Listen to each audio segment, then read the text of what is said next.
Assalamualaikum warahmatullahi wabarakatuh. Bismillahirrahmanirrahim. Nahmaduka ya ghafuru ya syakuru. Mashalli wa sallim barik ala sayyidina maulana Muhammadin wa ala alihi wa sahbihi asma'in nama ba'du. Tapi monggo lah kita cerita-cerita Islam, cerita-cerita beragama yang rileks. Kita semua tadi seperti yang dikatakan Kadensus pernah disewani Mas Sufyan Sauri, juga beliau pernah ngaji. Sebetulnya dalam banyak hal-hal yang keseharian itu lebih prinsip ketimbang ide kita tentang hal-hal besar. Saya beri contoh, Allah itu Tuhan yang maha kuasa, yang menguasai alam raya ini. Kadang-kadang menjelaskan dirinya itu hanya alladzi at'amahum min ju'. Saya ini Tuhan yang memberi makan kamu saat Anda lapar, saat kalian lapar. Jadi untuk beriman kepada Tuhan yang Maha Esa, kepada Allah, kamu yakin yang memberi makan kamu itu Tuhan. Apapun kecewanya Anda terhadap tetangga, terhadap negara, terhadap mertua, terhadap istri, itu kecewa Anda tidak akan mati. Tapi kalau tidak makan itu mati. Sehingga Allah mensifati dirinya kadang pakai keseharian. Alladzi at'amahum min ju'. Tuhan itu siapa? Yang memberi makan kamu ketika lapar. Tapi kamu untuk syukur itu nunggu punya istri cantik, neriman, gampang diatur, membolehkan poligami. Terus 4 istri itu neriman semua, loyal semua. Itu sombong betul. Mau syukur saja kok repotnya seperti itu. Jadi mau syukur ya ada makanan dimakan. Itu. Kalau ngantuk ya tidur. Ayatnya wa min ayatihi manamukum billaili wan nahar. Maksud ayat Allah itu tidur. Nah, keangkuhan-keangkuhan ini yang menjadikan kita itu jadi repot hidup. Wong untuk syukur kok nunggu tadi. Mertua baik, tetangga baik, istri baik. Apa saja di sekelilingnya harus baik. Nah, keinginan berlebihan ini menjadikan kita lupa ada hal-hal yang paling kita butuhkan, yaitu oksigen.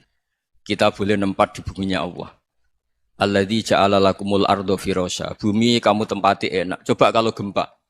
Apa artinya istri 4 cantik semua kalau pas digoyang apa? Gempa. Apa artinya kamu jabat? Entah apa saja jabatannya. Kalau bumi likuifaksi, habis kamu. Kiai meskipun dai kondang umatnya jutaan, kalau likuifaksi di panggung hancur. Tapi nikmat-nikmat yang disebut Allah seperti kita kaji keseharian. Alladzi ja'ala lakumul ardo mahda. Allah itu yang menjadikan bumi dalulan, yang mudah diinjak. Famshu fi manakbiha, silahkan pakai jalan-jalan. Jadi saya termasuk benar-benar kiai Jawa. Kalau kerennya Kiai Nusantara atau Kiai Indonesia lah. Diajari bapak saya Kiai Haji Nur Salim, diajari Mbah Maimun. Itu Islam itu keseharian. Karena ketika Anda memilih hal-hal yang serius, itu tujuan utamanya nyari ridhonya Allah. Dan ridhonya Allah bisa kamu dapatkan sesuatu yang pasti benar. Misalnya dalam sebuah hadis Sahih Muslim disebutkan, Inna wuha la yardo anil abdi idha akalal akla fayahmadahu alaiha. Aw yashraba syarba fayahmadahu alaiha. Itu redaksinya, inna itu sesungguhnya. La yardo juga pakai lam taukid, juga maknanya sesungguhnya. Sungguh-sungguh Allah sangat ridho. Ketika seorang hamba itu makan ketika sesuap nasi dia muji Allah. Ketika minum seteguk nasi dia muji Allah. Itu kalau orang diridhoni Allah itu wali betul. Itu untuk jadi wali itu gampang. Kamu makan ridho. Kamu nginjak buminya Allah ridho seneng. Kamu hidup keseharian aman seneng. Nah ini supaya sampean kita semua lah. Kita semua ngaji. Betapa panduan Rasulullah untuk menggapai ridho Allah itu banyak yang keseharian sekali. Saking kesehariannya banyak dalam hadis dan itu sahih. Nabi menyebut hal-hal yang keseharian. Hatta ma tas'alu fi fimra'atika. Kamu punya uang, kemudian istri kamu bisa makan, itu ibadah. Bahkan sebagian ibadah itu dicontohkan Nabi yang akhirnya diprotes sahabat. Yaitu, wa fi buti ahadikum sodaqoh. Kamu menggauli istri kamu itu ya sodaqoh. Sampai sahabat bilang, yang benar ya Rasulullah. Ayati ahaduna syahwatahu wa huwa lahu ajrun. Masa urusan biologis, urusan syahwat, kemudian dia dapat pahala. Nabi menjawab, alaih salawadu'aha fi haramin aka'ana alaihi wisrun. Bagaimana kalau dia meletakkan ke yang tidak benar, itu kan dosa. Nah, hal-hal seperti ini yang saya ingin teman-teman semua lah. Semua, saya juga agak ingin ngaji demi Anda juga agak ingin. Itu dosa sekali ngaji kok. Pesanan kelompok tertentu itu enggak boleh. Islam itu untuk semua, jadi Ya cuma karena di depan saya jenengan ya seakan-akan jenengan korbannya. Itu ada ilmunya dalam usul fikih itu. Jadi orang itu harus ngaji usul fikih.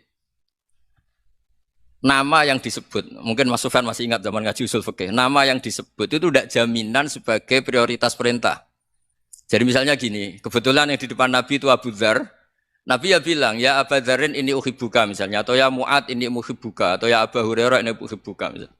Banyaklah riwayat yang Nabi nyebut ya Abu Dzarin, ya Mu'ad, ya Abu Hurairah. Kemudian misalnya Nabi meneruskan khitab, ini uhibbuka, saya mencintai kamu, fakul dubur sholatin, atau sebagian riwayat disebut fala tada'anna dubura kulli sholatin, Allahumma inni ala dzikrika wa syukrika wa husni ibadatik. Saya mencintai kamu, siapa saja. Mu'ad bisa, Abu Dzar bisa siapa. Saya mencintai kamu, mohon kalau habis sholat kamu jangan lupa wiridan Allahumma a'inni ala dzikrika wa syukrika wa husni ibadatik. Ya Allah, tolong kami permudah supaya mudah ingat engkau. Anda tidak bisa mentang-mentang, wong nama saya Parmin, nama saya Purnomo, itu yang diperintahkan Mu'ad misalnya. Jadi yang disebut satu, tapi khitab itu untuk siapa saja. Saya teruskan ya. Jadi saya mohon semua kita melakukan kebaikan itu kalau dalam kaidah fikih disebut al yakin la yuzalu bisyak. Banyak kebaikan yang kebenarannya itu 100%. Tidak punya efek samping ke pihak lain, ke kelompok lain, ke komunitas lain. Yaitu tadi misalnya Anda makan dan itu murah sekali, hanya butuh satu piring. Setiap punyaan kamu muji Allah, setiap minum kamu muji Allah. Itu redaksinya Rasulullah SAW disebut Allah sangat ridho ketika seorang hamba makan, kemudian dia memuji Allah. Atau minum, kemudian dia muji Allah. Logikanya gampang, negara seperti ini yang kamu harapkan bentuknya kayak apa, mertua, ipar, komunitas, tetangga. Itu nyata terjadi itu kan belum pasti. Sementara yang mesti terjadi adalah kamu butuh makan, kalau tidak mati. Butuh minum, kalau tidak mati. Butuh bumi yang nyaman ditempati, kalau tidak kita juga mati. Sebab itu Allah kalau menyebut nikmatnya itu hal-hal yang keseharian. Alladzi at'amahum min ju'. Allah itu siapa? Allah itu yang menciptakan kamu bisa makan. Tidak berlebihan. Allah itu yang menciptakan kondisi sosial itu ideal. Zaman Nabi itu ya ada orang munafik. Orang-orang pilihan Allah itu juga diuji orang sekelilingnya yang macam-macam. Semua diuji sesuai konteks zaman dan waktu. Nah, tapi ada ibadah-ibadah yang selalu disarankan Nabi. Sampai Nabi itu pernah ditanya, ayul Islam ya khairun ya Rasulullah, Islam terbaik itu gimana? Jawaban Nabi itu unik. It'amut to'am. Islam terbaik itu ya makan-makan, santai-santai. Ketika Allah menyebut beberapa kebaikan, falak tahamal aqobah, wa ma adrokan apa? Mal aqobah. Terusannya apa? Fakku rokobah. Terusannya apa? Au it'amun fiyaumin di masubah. Ya, atau acara makan-makan itu juga Islam. Kenapa? Ya bayangkan kalau tidak ada makanan, kita mati kan? Kondisi sosial tidak ideal itu Anda masih gak apa-apa. Tapi kalau Anda tidak makan, Anda tidak minum, kamu punya istri cerewet masih bisa hidup, punya mertua cerewet masih bisa hidup. Tapi kalau tidak makan bisa mati. Berarti penting mana istri sama makan? Penting mana?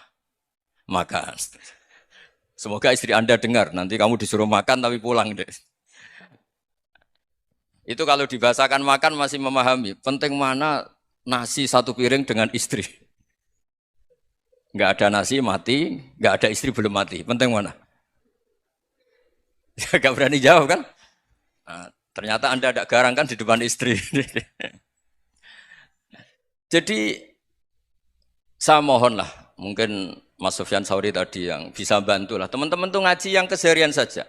Karena kita nyari ridha Allah itu berdasar firman Allah. Dan firman Allah itu menyebut keseharian itu riang, gampang. Yaitu tadi misalnya wa min ayatihi manamukum billaili wan nahar. Termasuk ayat-ayat Allah itu kamu tidur. Maka dulu itu ada guyonan, ada tokoh Mu'tazilah, kelompok dalam Islam yang berpikir manusia itu bisa menentukan ikhtiarnya sendiri. Karena saya bisa duduk, duduk, ingin berdiri, berdiri. Karena kelompok ini nggak terima kalau semua kehendak Allah, nanti bagaimana kalau semua kehendak Allah kok ada hisab ya, ada sanksi. Lucunya itu dia akhirnya ini cerita ya, mencintai seorang perempuan cantik sekali. Dan itu dia menjadi ahli sunnah itu oleh hal-hal yang sepele. Karena istrinya cantik, Ya namanya suami istri itu hubungan intim. Terus ditanya, Mas, masih ingin lagi? Masih. Silahkan diulang lagi. Wah ya tidak bisa. Katanya manusia bisa menentukan yang diinginkan. Itu tobat itu. Itu nggak bisa ditobatkan Mas Sufyan Ats-Tsauri. Orang cantik yang mudah nobatkan orang itu orang cantik. Segampang itu. Akhirnya kita tahu, makanya kalau dalam kitab Hikam itu disebut al-akil mayakul madza yaf'alu wa hubi wal ghafil mayakul madza af'al. Orang yang punya akal karena sadar ini wilayah Allah, semua milik Tuhan. Itu dia tiap hari berpikir, besok Allah akan melakukan apa terhadap dunia ini. Kamu merencanakan sesuatu mau plesir ternyata gempa. Mau wisata ke Rusia ternyata perang. Kamu tidak pernah tahu apa yang akan terjadi besok. Wa ma tadri nafsum madza taksibu ghadan. Tapi anda semua kita ini sering punya jadwal permanen. Makanya saya kalau diundang siapa saja, sana takdir. Yang jelas Gus ini acara penting. Ya masih acara penting nak pangeran ngersakno piye? Kok ape dadi pangeran? Kamu kok mau jadi Tuhan? Itu kadang ya kiai gitu. Penting Gus acara ini jenengan harus memastikan bisa. Loh kamu itu yang ngajarin tauhid, sesuatu itu biadillah kok bilang-bilang apa pas? Pasti. Kalau maksa terus tak tobatkan loh kamu kata saya itu. Ya kalau gitu Gus bilang insya Allah. Wah itu hati saya, fisik saya, roh saya sudah bilang insya Allah. Enggak usah kamu latih kata saya. Nah hal-hal tauhid keseharian itu gampang sebetulnya. Wal ghafil yaqulu madza af'al. Tapi orang yang lupa Allah dia setiap hari bilang besok apa? Kita bisa melakukan apa? Seakan-akan dia itu aktor, dia penting, dia subjek permanen, dia. Padahal kita ini hanya objek kehendak Allah Subhanahu wa taala. Karena kita yakin sesuatu yang terjadi di alam raya ini kita tidak bisa apa-apa. Makanya saya sering ngaji, sering bilang saya. Ketika Anda mensifati Allah, Dia yang menghidupkan. Sudah itu tanamkan sehingga ketika kita mati santai saja. Kenapa santai? Allah punya cara menghidupkan kita. Zaman kita hidup juga gak tahu caranya ngelola jantung, ngelola paru-paru. Kamu juga gak tahu ngelola oksigen yang tidak beracun, tidak ngandung polusi. Tahu-tahu hidup. Gak ingin tua ya tahu-tahu tua. Gak ingin mati tahu-tahu mati. Selama ini kita hidup juga gak tahu apa-apa sebetulnya. Hanya gaya tok, punya jadwal, punya planning. Kalau kamu bisa menentukan pilihan Anda, pasti Anda istrinya cantik, 4 neriman semua, kona'ah semua. Nyatanya enggak kan? Sudah 1 jelek, cerewet. Oh itu kan, nyatanya enggak bisa apa-apa Anda kan? Dan kamu bawa mati lagi.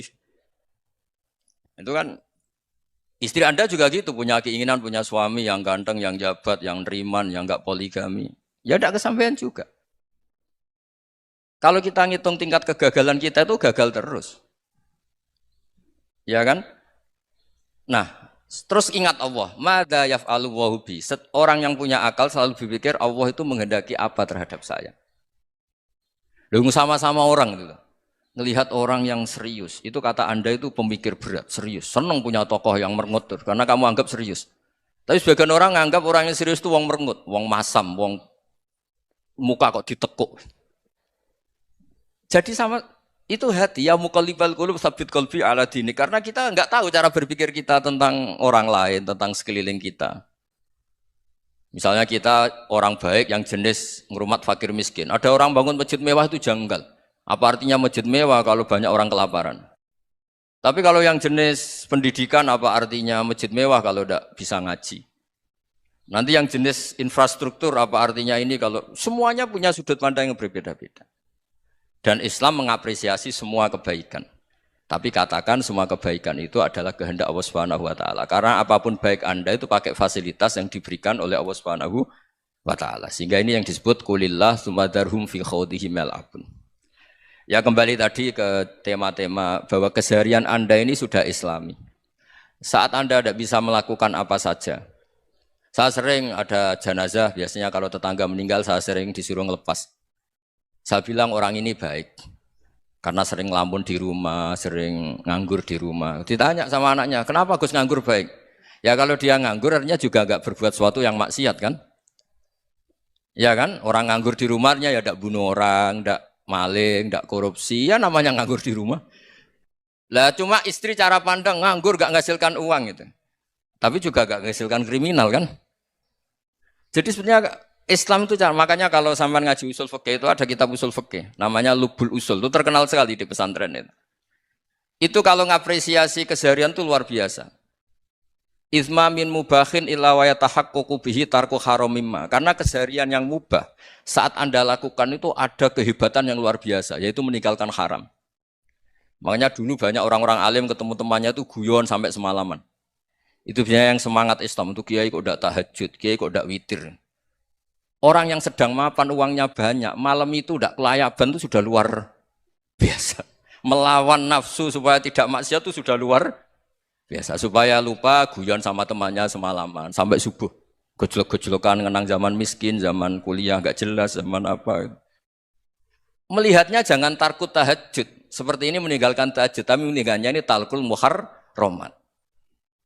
Jadi kayak apa hebatnya? Sehingga Imam Ghazali punya riwayat yang agak unik. Hatta takuna ibadatu akhiri hadil ummah iku an-naum. Sehingga suatu saat ibadah terbaik umat ini itu tidur. Itu kan riwayat kontroversi. Ketika Imam Ghazali ditanya, kenapa iya? Kenapa kamu mulai keluar dari rumah itu sudah banyak maksiat? Melihat perempuan yang enggak mahram, melihat fenomena. Tapi kalau kamu tidur itu enggak melihat apa-apa. Tapi juga kamu jangan nganggap tidur itu ibadah betul. Saatnya melakukan fardu ain malah masih tidur. Tapi itu sudut pandang yang menjadikan kita Islam itu gampang. Jadi saat Anda tidak bisa aktivitas apa-apa, misalnya ada beberapa orang yang lumpuh. Lumpuh itu memang nggak bisa Jumatan, nggak bisa ibadah, tapi dia juga nggak bisa maksiat.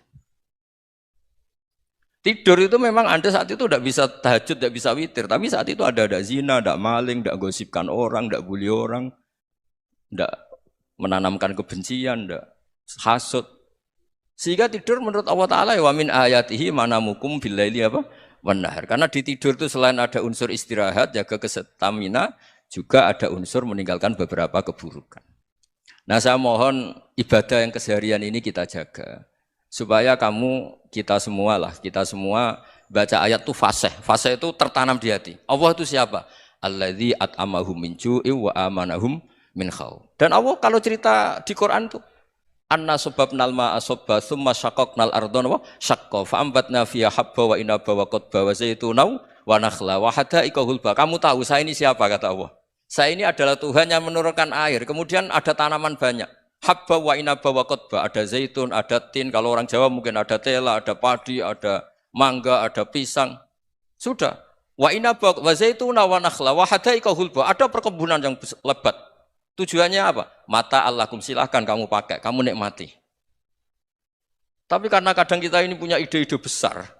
Tadi untuk syukur saja nunggu punya istri riman, rumah baik, tetangga baik, komunitas baik, semuanya baik baru syukur. Lama-lama nanti ada di surga, syukurnya nunggu surga paling kelas A.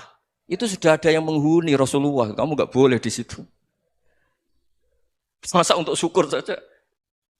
Repotnya Masya Allah. Jadi mohonlah Quran yang kalau Anda hafalkan juz sama itu kan ada ayat-ayat yang kayak tadi. Ya, fal yang dzuril insanu ila ta'ami. Coba lihat apa yang kamu makan ya? Dari mana? Dan untuk mempertahankan hidup kamu keseharian. Jadi jangan kira ibadah itu harus membentuk komunitas yang versi Anda. Ibadah itu harus hal yang mulu-mulu. Kesehariannya Anda alami. Loh ini saya tidak bikin-bikin. Saya ngaji bukan karena berdasar pesanan. Itu ayat yang saya baca kan betul ada ayatnya kan. Fal yang dzuril insanu ila ta'ami. Anna sababnal ma'a sabba thumma syaqaqnal arda syaqqa fa ambasna fiha habba wa inaba wa qadba wa zaituna wa nakhla wa hada'iqa ghulba. Terusannya apa? Mata'al lakum, silakan kamu nikmati. Mata itu silakan kamu nikmati. Ya kayak sampean dikasih hidangan ya makan. Ya sudah makan. Habis makan ya minum. Habis itu ngantuk ya tidur. Ya sudah normal-normal saja. Kayak apa indahnya Islam?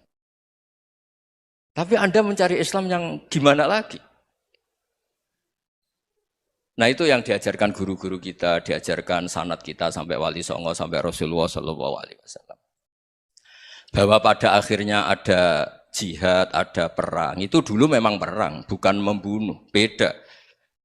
Dulu kita dijajah Belanda ya perang, dan itu normal karena kita dijajah. Jadi ketika orang lain ingin baik sama kita, wa in ahadum minal musyrikin astajaroka ya fa'ajirhu hatta yasma'a kalam Allah. Kalau mereka ingin baik ya kita baik. Makanya ada istilah musta'man, mu'ahad. Kalau mereka ingin damai, berdampingan dengan kemajmukan ya itu yang lebih baik.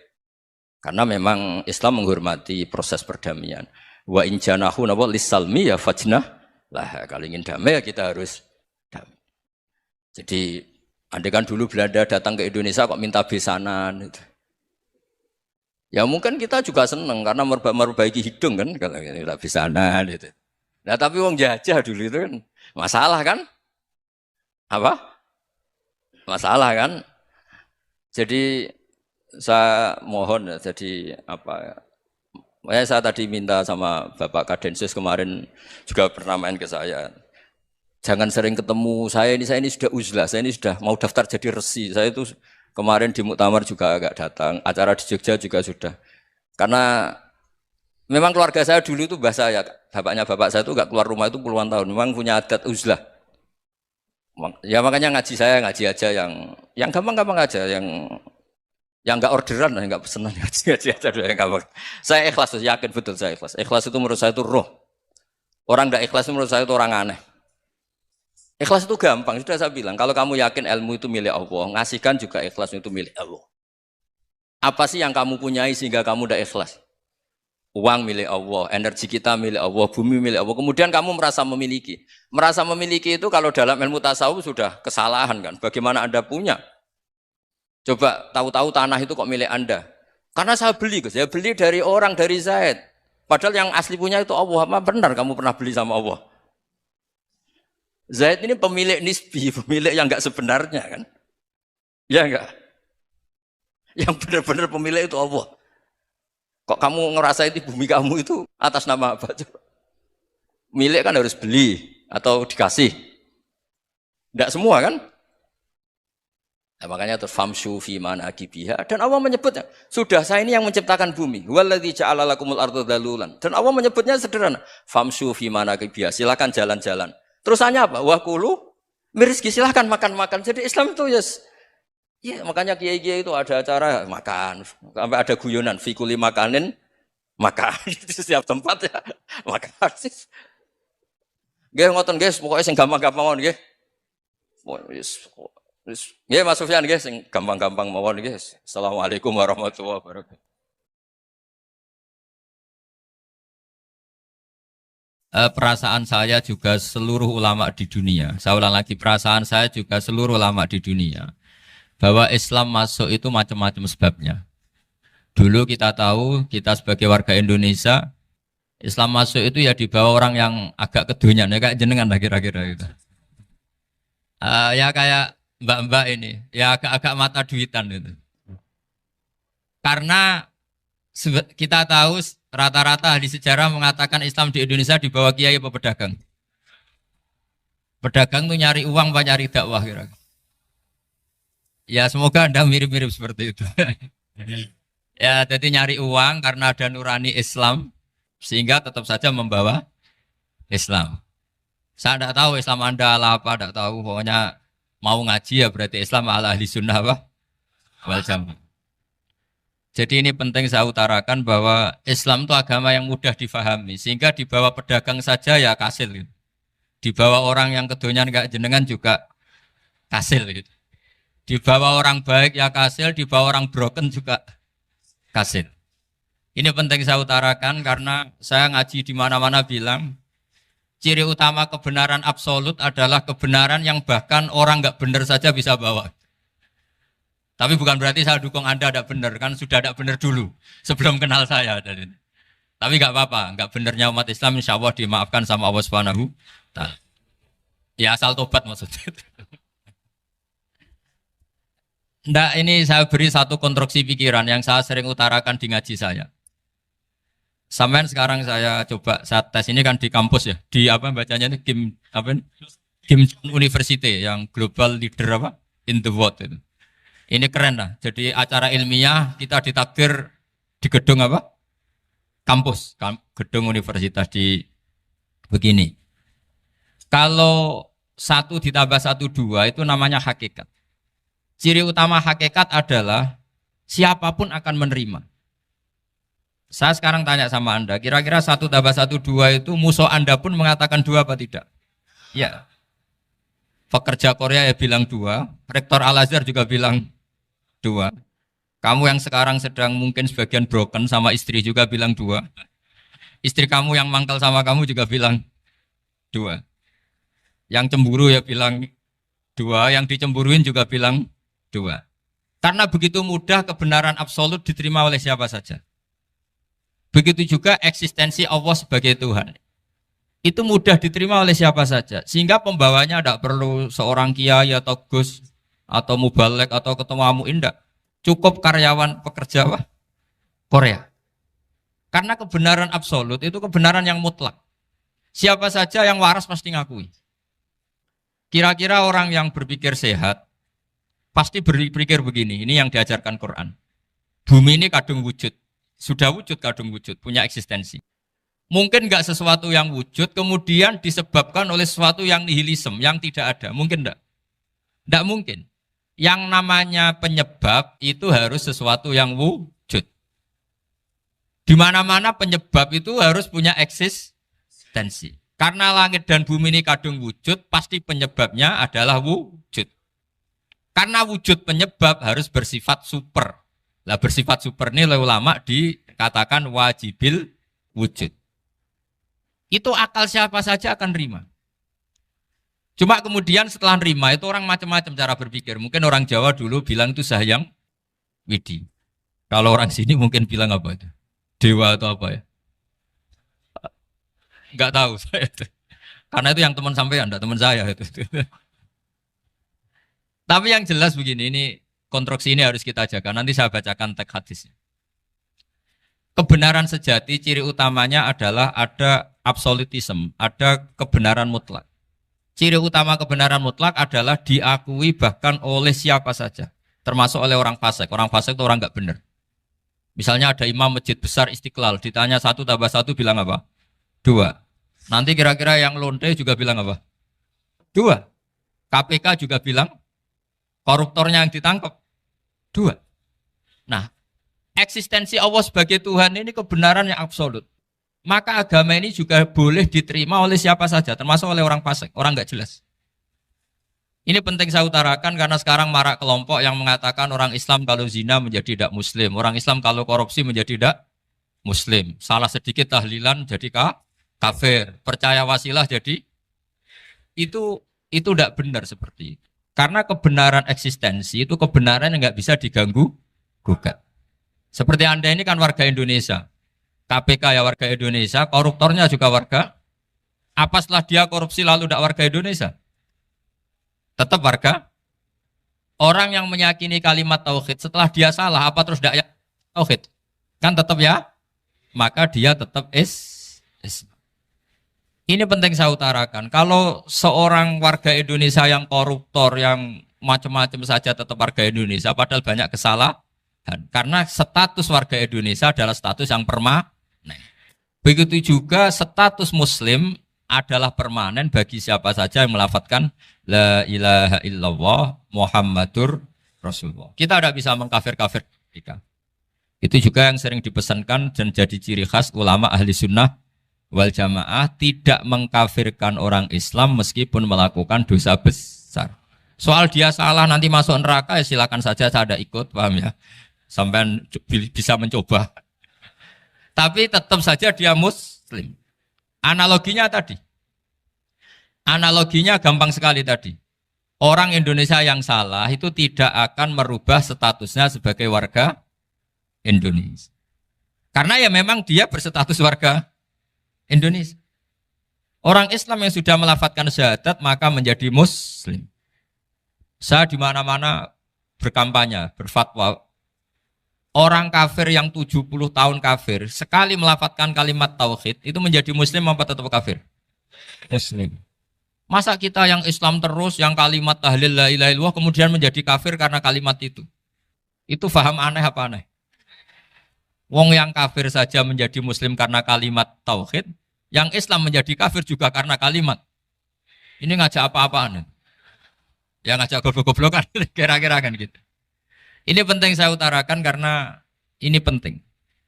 Nah, setelah kamu yakin tauhid, ciri utama tauhid itu apa? Menstatuskan sesuatu sebagaimana hakikatnya. Misalnya bumi Korea, ini statusnya tetap buminya apa? Maka dari awal saya husnudzon sekali sama Allah Subhanahu wa taala bahwa suatu saat di bumi mana saja itu ada tahlil. Enggak ngira kan ada ateis di sini, bumi ateis kemudian ada tahlil, ada sakduna, ada macam-macam. Karena kita ketika sholat, makanya saya tadi janji akan memaknai kalimat-kalimat yang sering Anda baca ketika sholat. Di sholat saat ada itidal ngendikan apa? Rabbana lakal hamdu, ayo dibaca, mil'us samawati wa mil'ul ardi wa mil'u ma syi'ta min syai'im ba'du. Sama nani secara tradisi pesantren, Rabbana do pangeran kita, laka iku kaduwe panjenengan alhamdulillah segala puji. Engkau punya segala puji. Mil'us samawati, yang pujian itu memenuhi langit. Tentu langit itu penuh dengan pujian. Semua malaikat bertasbih, bertahmid. Karena malaikat tidak ada yang kerja di pabrik, itu tasbih terus gitu. Nggak ada yang nyari uang, nggak ada yang cari won ya. Apa won ya kalau bahasa? Kalau di sini nggak kiainya aja nyari uang. Terusannya apa? Wamil ul ardi, dan pujian itu memenuhi bumi. Korea termasuk bumi Allah apa enggak? Jadi saya sudah menduga suatu saat Korea itu ya penuh dengan pujian. Dan ini betul. Siapa yang ngira kalau di bumi Korea ada yang hafal lagu Sakduna itu? Itu lagu kesayangan guru kita semua, Kiai Haji Maimun Zubair. Gak ada yang ngira. Siapa yang ngira kalau di sini ada ngaji seperti ini? Di Rusia juga sama. Uni Soviet itu negara ateis. Tapi lama-lama pecah karena glasnost itu dan perestroika itu. Kemudian menjadi pecahan-pecahan negara Muslim. Ada Uzbekistan, Tajikistan, Ceknya, semuanya menjadi negara apa? Muslim. Karena dari awal lakal hamdu mil'us samawati wa mil'ul ardi. Dan pujian itu pasti memenuhi langit, juga memenuhi bumi. Kalau Anda baca itu di Indonesia, mungkin wajar. Di Indonesia banyak acara-acara seperti ini. Tapi kalau di Korea, ternyata benar. Dan Anda ini kalian semua termasuk pembuktian benarnya wa mil'ul ardi. Keren kan teman? Oh keren sekali, bukan sekedar keren sekali. Makanya saya jarang diundang pengajian mau, tapi diundang di Korea mau. Tapi saya ada niat datang undangan, memang saya ingin datang. Jadi, ya karena itu. Ini bentuk penghormatan saya. Bentuk penghormatan saya bahwa pada akhirnya benar-benar lakal hamdu mil'us samawati wa mil'ul ardi. Jadi Anda tidak perlu pesimis, dulu Indonesia juga seperti itu. Banyak Buddha, Hindu, macam-macam ateisme. Kemudian berkatnya para ulama sekarang jadi negara yang mayoritas Muslim. Korea, barokahnya orang-orang kedonyan seperti ini banyak Islam itu. Enggak apa-apa. Karena sebagian agama Islam, sebagian sejarah ditulis di bawah pedagang-pedagang Gujarat. Kira-kira orang Gujarat ke Indonesia dulu yang namanya pedagang cari apa? Uang. Tapi namanya orang Islam hatinya tetap adanya tauhid. Nyari uang ya tetap sambil dakwah. Kalau yang ke Korea langsung kiai mungkin tidak seramai ini Islam. Karena kalau kiai datang langsung dicurigai jadi misionaris. Jadi ribet malah. Tapi kalau sampean nggak ada yang curiga. Namanya pekerja, pekerja saja nyari uang. Dan itu memang fakta. Cuma kadang ya sadar terus ya bagus lah seperti itu. Nggak apa-apa. Maksud saya ini saya memberi support, memberi tasjek bahwa Allah itu luar biasa. Jadi kalau ingin menyebarkan agamanya macam-macam. Kadang kiai tidak bisa mengislamkan orang, itu anak-anak mahasiswa pacaran, itu banyak yang pacarnya itu masuk Islam. Tapi sampean jangan bilang pacaran halal, ya tidak pernah halal. Tapi Allah kalau menghendaki memberi hidayah itu jalannya macam-macam. Ada yang lewat kerja, coba yang bayangkan ada tahlilan di Korea itu semua kiai tidak pernah bayangkan. Tapi setelah banyak pekerja di sini, kemudian mereka insaf atau sedang insaf, tidak tahu ini. Sampai kapan insafnya juga tidak tahu. Tapi yang jelas ini hebat. Ini apa? Hebat. Tahu-tahu ya seperti ini. Makanya iman saja Rabbana lakal hamdu mil'us samawati wa mil'ul ardi. Masih ditambahi wa mil'u ma syi'ta min syai'im ba'du. Karena Allah itu zat yang tidak terperikan, zat yang tidak terbatasi. Maka pujian di langit dan bumi ini masih kurang. Masih ada apa saja yang nanti akan dipenuhi oleh pujian kepada Allah Subhanahu wa ta'ala. Wa mil'u ma syi'ta min syai'im ba'du. Dan pujian kepada Engkau ya Allah akan memenuhi semua ruangan yang Engkau kehendaki. Mungkin suatu saat negara-negara yang sekarang yang paling minim Islam itu di Amerika Selatan. Kayak di Argentina dan sebagainya. Itu nanti suatu saat nanti suatu saat juga penuh dengan pujian karena tetap Rabbana lakal hamdu mil'us samawati wa mil'ul ardi wa mil'u ma syi'ta min syai'in ba'd. Saya di Jogja setiap akhir ngaji saya ajarin wiridan. Mungkin wiridan ini tidak asing bagi jenengan karena sering saya baca subhanallah wa bihamdihi adada khalqihi wa ridho nafsihi wa zinata arsyihi wa midada kalimat. Bahwa kita memuji Allah itu adada khalqi sesuai jumlah makhluk Allah.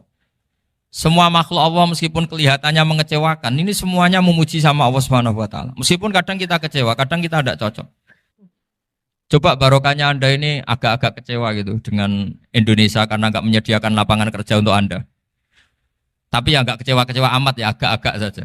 Karena Anda tetap semua mencintai Indonesia. Gara-gara agak-agak kecewa cari negara lain. Akhirnya di Korea, ada yang di Jerman, ada di Inggris. Tapi bawaan pernah ngaji di musola, Islam ini ke bawah. Sehingga karena Islam ini ke bawah, tahu-tahu ada komunitas yang memikirkan Islam. Umumnya orang mikir Islam itu ya bikin masjid. Kalau di Korea unik, nyewa apa? Nyewa gedung untuk masjid. Itu kalau diceritakan di Indonesia aneh. Ini masjid sewaan. Masjid. Tapi kalau di sini lazim, karena kalau beli mahal ya cukup sewa. Saya tidak tahu kalau dalam terminologi agama tempat Anda sujud ini nanti jadi saksi di akhirat. Itu yang permanen apa yang sewaan tidak tahu.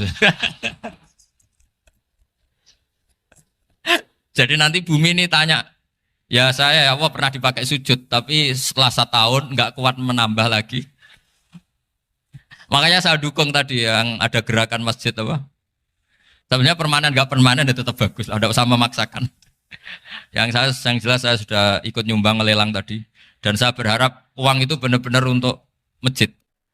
Kalau untuk takmirnya juga nggak apa-apa, yang penting untuk menghidupi masjid. Saya juga termasuk kiai yang nggak suka kalau hukum itu terlalu fanatik. Misalnya uang ini untuk masjid, kemudian imamnya diterlantarkan. Karena alasannya ini untuk masjid. Imam kan tidak masjid. Nah ini kalau imamnya nggak diservis, kemudian mutung terus pulang ke Indonesia. Ini jadi masalah. Tapi saya juga nggak suka kalau ada negara gitu. Betul-betul saya tidak suka. Yang imamnya itu terlalu diservis. Ini buruk sekali kan. Pernah ada anekdot, ini anekdot tapi nyata. Ada negara yang sangat sehat, Islamnya sangat sehat. Itu imamnya 1 bulan tuh digaji 70 juta. Kira-kira 70 juta dibagi 1 hari berapa? 5 sholat ya? 5 kali 30 berapa? Kira-kira saja. 150. Berarti per sholat dapat berapa ya? Kira-kira. Kan biasa potong gaji kalau... berapa kira-kira? Singkat cerita, si kiai dari luar negeri tadi cerita, apa Indonesia? Kiainya miskin-miskin, datang ke masjid kan kadang pakai ontel, adzan sendiri, qomat sendiri, sholat sendiri kadang. Itu nasib orang-orang Sragen dan Salatiga sebagian. Itu yang lapor karena mereka itu. Kalau Rembang insya Allah enggak. Tapi ada semuanya Salatiga, sebagian begitu. Itu yang cerita kiainya, bukan hoax. Memang kiainya cerita. Nasib kiai di Salatiga Gus katanya. Itu digojlok, tapi tetap sholat. Sehingga cerita orang tadi cerita, imamnya di sana naiknya Mercy, muadzinnya pakai BMW. Itu tetangga sebelah Indonesia banyak yang fasilitas imam seperti itu. Karena gajinya sampai 70 juta. Setelah dia cerita bangga karena negaranya mengapresiasi imam sholat, sama kayak Indonesia dia omongin gini, makanya kamu sholat terus, takut potong gaji ya. Gitu. Itu kagetnya bukan main dia. Dikira itu satu sifat kelebihan negaranya, ternyata buruk sekali karena imam sholat karena takut potongan gaji. Akhirnya ke Indonesia bangga, alhamdulillah kita sholat tambah gaji. Dan tetap sholat. Keren mana yang digaji sama Anda? Ini yang di atas ini banyak calon imam. Tidak keren mana imam yang digaji sama Anda? Keren yang enggak. Tapi kalau pertanyaannya dibalik, keren mana jamaah yang peduli imamnya sama yang enggak peduli? Jadi jawabannya harus tetap seperti itu. Imamnya keren yang ikhlas. Tapi jamaahnya keren yang peduli imamnya. Jelas ini ya fatwa saya ya. Gimana? Imamnya baik yang ikhlas. Tapi jamaahnya baik yang peduli nasibnya. Tapi sekali imam dari awal enggak ikhlas itu harus di PHK. Itu bahaya bagi agama kalau awalnya sudah ada ikhlas. Karena nanti setelah habis subuh terus dihitung. Wong setahu saya sholat terus kok kenapa gajinya tinggal segini? Ya, setahu saya sholat terus kok gajinya tinggal segini. Terus nanti takmirnya bilang, kemarin duhur Pak Yai tidak ngimamin. Kemarin asar tidak ngimamin. Terus dihitung. Bisa enggak agama akan berjalan seperti itu? Enggak kan? Ya makanya pertanyaannya tadi, suka atau punya imam ikhlas? Suka. Tapi imamnya juga suka kalau jamaahnya peduli. Ini penting. Jadi saya mensupport Anda, mensupport kalian semua bahwa agama ini akan diurus oleh Allah Subhanahu wa taala. Makanya Sayyidina Umar radhiyallahu anhu kalau disuruh mikir agama itu tidak mau. Enggak mau betul. Ketika Umar jadi khalifah itu puncak keemasan masa Islam. Semuanya stabil, semuanya hebat. Sampai Irak, Iran zaman itu Persia masih. Semuanya Mesir. Itu semuanya ikut Islam. Ketika Islam pada puncaknya, yang dikhawatirkan oleh masyarakat adalah begini. Lalu setelah Umar itu bagaimana?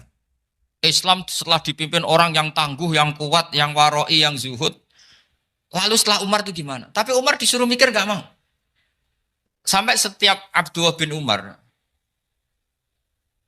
jalan-jalan di kampung-kampung itu abahnya dianggap pecundang. Tahu sampean pecundang? Orang yang gak tanggung jawab. Karena orang-orang bilang gini, ya Abdullah bin Umar, bagaimana pendapat Anda kalau ada penggembala kambing di tengah hutan atau di tengah padang rumput, kemudian dia ninggal gelanggang kambingnya. Kamu anggap penggembala ini gimana? Oh itu penggembala yang dolim itu. Pasti kalau kambing ditinggal ya kacau. Apalagi nih umatur Rasulullah Shallallahu Alaihi Wasallam. Ini abah kamu tidak pernah wasiat, tidak pernah ngatur suksesi. Lalu Islam setelah dia bagaimana? Suruh dia ngomong penggantinya siapa? Karena beliau sudah sepuh harus ada suksesi. Akhirnya Abdullah bin Umar lapor ke Umar. Ini gimana bah orang mengkomplain begini. Apa kata Umar? Agama itu beda dengan kambing katanya. Agama itu milik Allah Subhanahu. Mbok saya pikir, tidak saya pikir tetap jalan. Nah ini terbukti. Jangan ulama ya ndak, mufti ya ndak, tapi bisa menjalankan agama. Kalau agama sampean pikir malah rusak. Sudah pokoknya lakukan saja, tidak usah dipikir. Akhirnya betul. Karena agama ini milik Allah. Soal kita serius memikirkannya itu karena khidmah. Karena kita ingin berbakti pada agama. Tapi Anda tidak boleh berpikir kalau agama ini butuh pemikiran Anda. Beda loh ya. Kita khidmah agama serius karena kita ingin mengkhidmai agama. Tapi agama ini tidak pernah butuh kita. Karena agama ini akan diurus oleh Allah Subhanahu. Coba pas sampean kecil, orang jilbaban di Indonesia itu banyak apa banyak sekarang? Banyak sekarang. Kiainya mutu orang dulu apa mutu orang sekarang? Tapi perkembangan Islam itu ramai sekarang apa ramai dulu? Ramai sekarang. Islam menyebar di seluruh dunia itu zaman Wali Songo, zaman sampean keren mana? Keren sekarang. Kualitas solehnya sampean sama Wali Songo? Wali Songo. Ini betul. Karena agama ini diurus oleh Allah Subhanahu wa taala. Maka kata Sayyidina Umar, agama ini innallaha ta'ala yakhfadhu dinah. Innallaha ta'ala la yudhi'u khilafatahu waladina. Allah itu tidak akan menyia-nyiakan agamanya. Ini terbukti. Agama ini pernah dipimpin orang terbaik di dunia, yaitu Rasulullah Shallallahu Alaihi Wasallam. Ketika beliau intakola ila rofiqil ala, ketika beliau pindah ke alam sana, diteruskan oleh sahabat yang tentu jauh di bawah Rasulullah. Diteruskan tabiin, diteruskan para wali songo, diteruskan sang sampean yang jauh di bawah wali songo. Sejauh-jauhnya. Tapi agama jalan sampai Korea. Agama jalan sampai apa? Dulu Wali Songo itu hanya sampai Mojokerto, sampai Tulungagung. Di bawah sampean, Klayaban sampai mana ini? Korea. Coba kalau Allah tidak ngurus, nggak bisa. Yang gerakkan hatinya sampean peduli sama masjid siapa? Allah Subhanahu wa taala. Yang menggerakkan hati sampean peduli sama agama siapa? Tapi yang menggerakkan sampean ke Korea apa? Uang kan?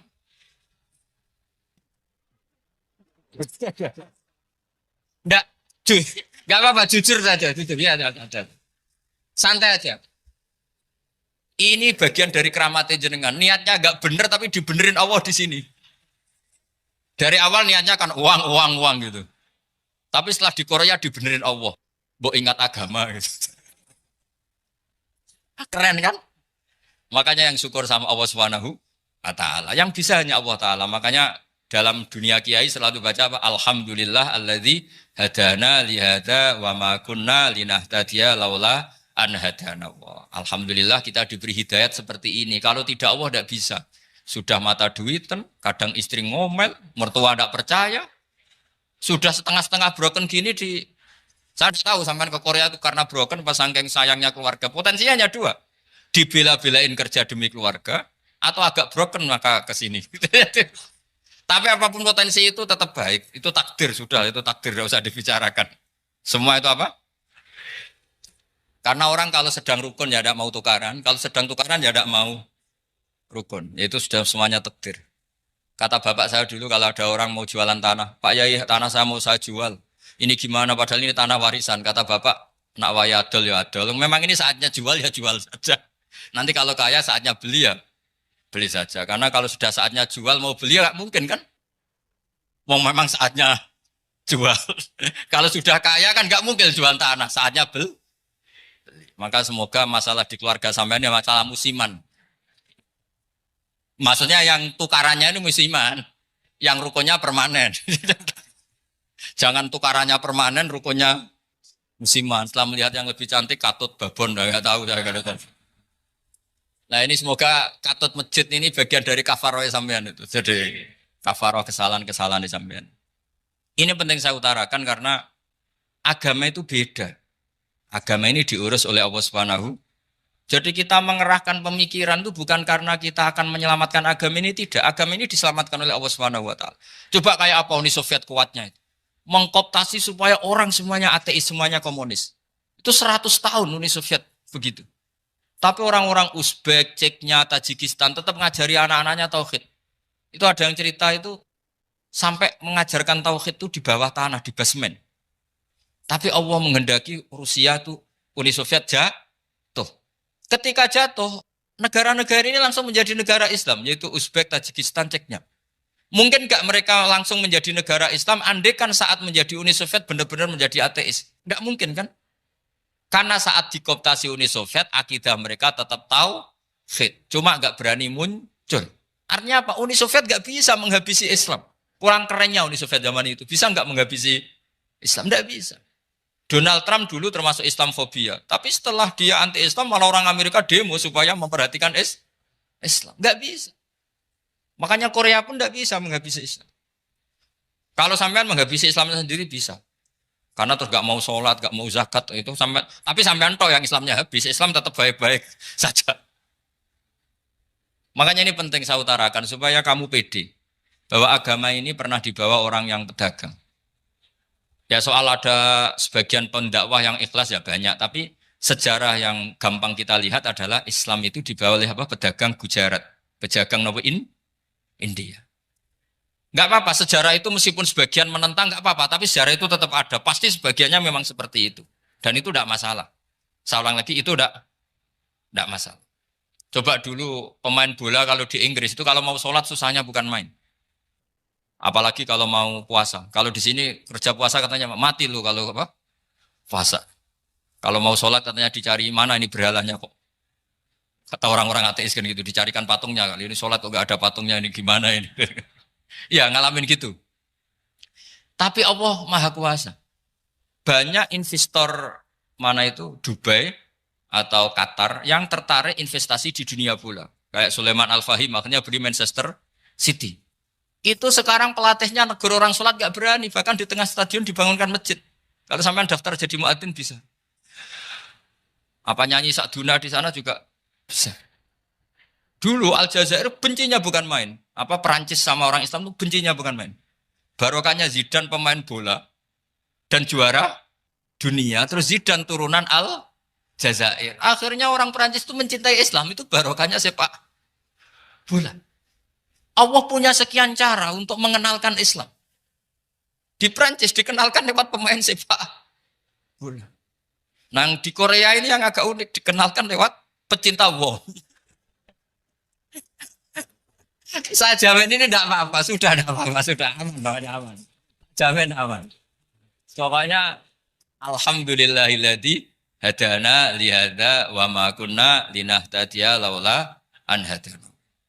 Karena agama ini dibawa oleh Allah Subhanahu wa taala, yang menjaga juga Allah Subhanahu wa taala. Sama tidak usah khawatir. Kalau ada kelompok tertentu yang mengkhawatirkan Islam, sekarang Islam bahaya gini-gini, itu kurang rojak, itu kurang optimis itu. Harapannya sama Allah tipis, harus ngaji lagi. Agama ini limangka nayarjuwa hawal yaumal akhir. Agama ini bagi yang terus-menerus berpengharapan kepada Allah Subhanahu wa taala. Agama ini limangka nayarjuwa, coba bahasa Arabnya roja yarju rojaan. Maknanya harapan. Jadi agama ini bagi yang selalu berpengharapan, bukan yang pesimis, bukan yang hati kecil, apalagi yang tukang putus asa. Coba agama ini begitu luar biasa dibawa orang yang macam-macam. Di Perancis dibawa oleh pemain apa? Bola. Ada masjid di Inggris itu ya dibawa mahasiswa-mahasiswa itu yang dulu sebagian yang nggak pernah ngaji, setelah di Inggris bikin komunitas pengajian. Di Korea dibawa di pecinta apa? Tapi lama-lama cinta Tuhan.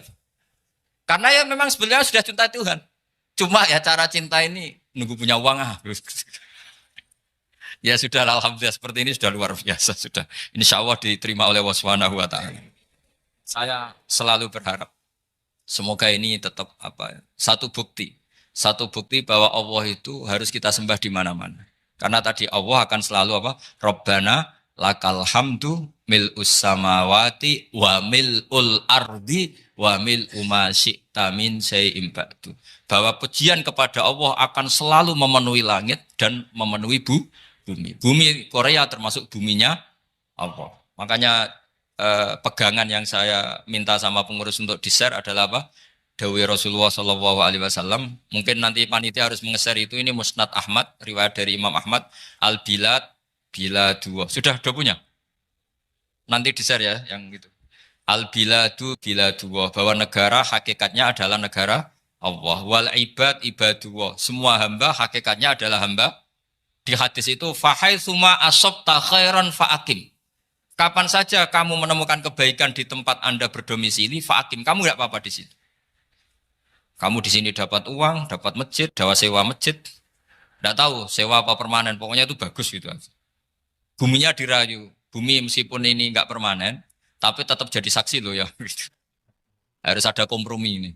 Karena kalau dengar orang Indonesia jadi aneh, masjid kok nyewoi. Tapi aneh di Indonesia, ada aneh di sini, sampean tenang saja. Tentu malaikat pencatat di sini juga sudah tahu kalau sebagian masjid itu sewaan. Jadi ya ada eskal-eskal amat lah, sudah. Enggak janggal-janggal amat karena kondisional Jadi saya nanti minta panitia supaya mengeser tadi hadis riwayat siapa? Imam Ahmad bin Hambal yang diriwayatkan oleh salah satu minal asroh al-mubasyarina bil jannah yaitu Zubair bin Awam. Nabi ngendikan al-biladu biladullah, negara mana saja adalah negara Allah. Wal ibad ibadullah, semua hamba adalah hambanya Allah. Fahaitsuma asabta khairan, di mana saja kamu mendapatkan kebaikan, fa'akim, kamu tidak apa-apa berdomisili di situ. Ya saya mohon ini penting sekali. Pokoknya saya mohon kalimat tauhid ini dijaga. Karena kalimat tauhid ini kata semua ulama kasyajaratin thayyibatin asluha tsabitu wa far'uha fis sama. Dan kalimat tauhid ini pasti tu'ti ukulaha kullahinim bi'izni rabbiha. Kalimat tauhid yang dibawa umat Islam seluruh dunia. Meskipun dia orang fasik, orang enggak benar, tetap tu'ti ukulaha kullahinim bi'izni rabbiha. Kalimat ini akan membawa berkah bagi orang yang dihinggapi atau didomisili umat Islam. Coba sebagian nanti orang Korea menjadi muslim itu karena di sini ada komunitas pekerja muslim kemudian menyisakan atharul Islam. Jejak-jejak Islam. Enggak apa-apa. Pasti kalimat ini tu'ti ukulaha kullahinim bi'izni rabbiha. Jadi kalimat tauhid adalah kalimat yang kata Allah tu'ti ukulaha kullahinim bi'izni rabbiha. Anda tidak usah khawatir. Bahwa apa yang Anda lakukan apapun kecilnya akan ditulis oleh Allah Subhanahu wa taala. Kata Allah wa naktubu ma qaddamu wa atharahum. Gimana di surat Yasin itu? Inna nahnu nuhyil mauta wa naktubu ma qaddamu wa atharahum.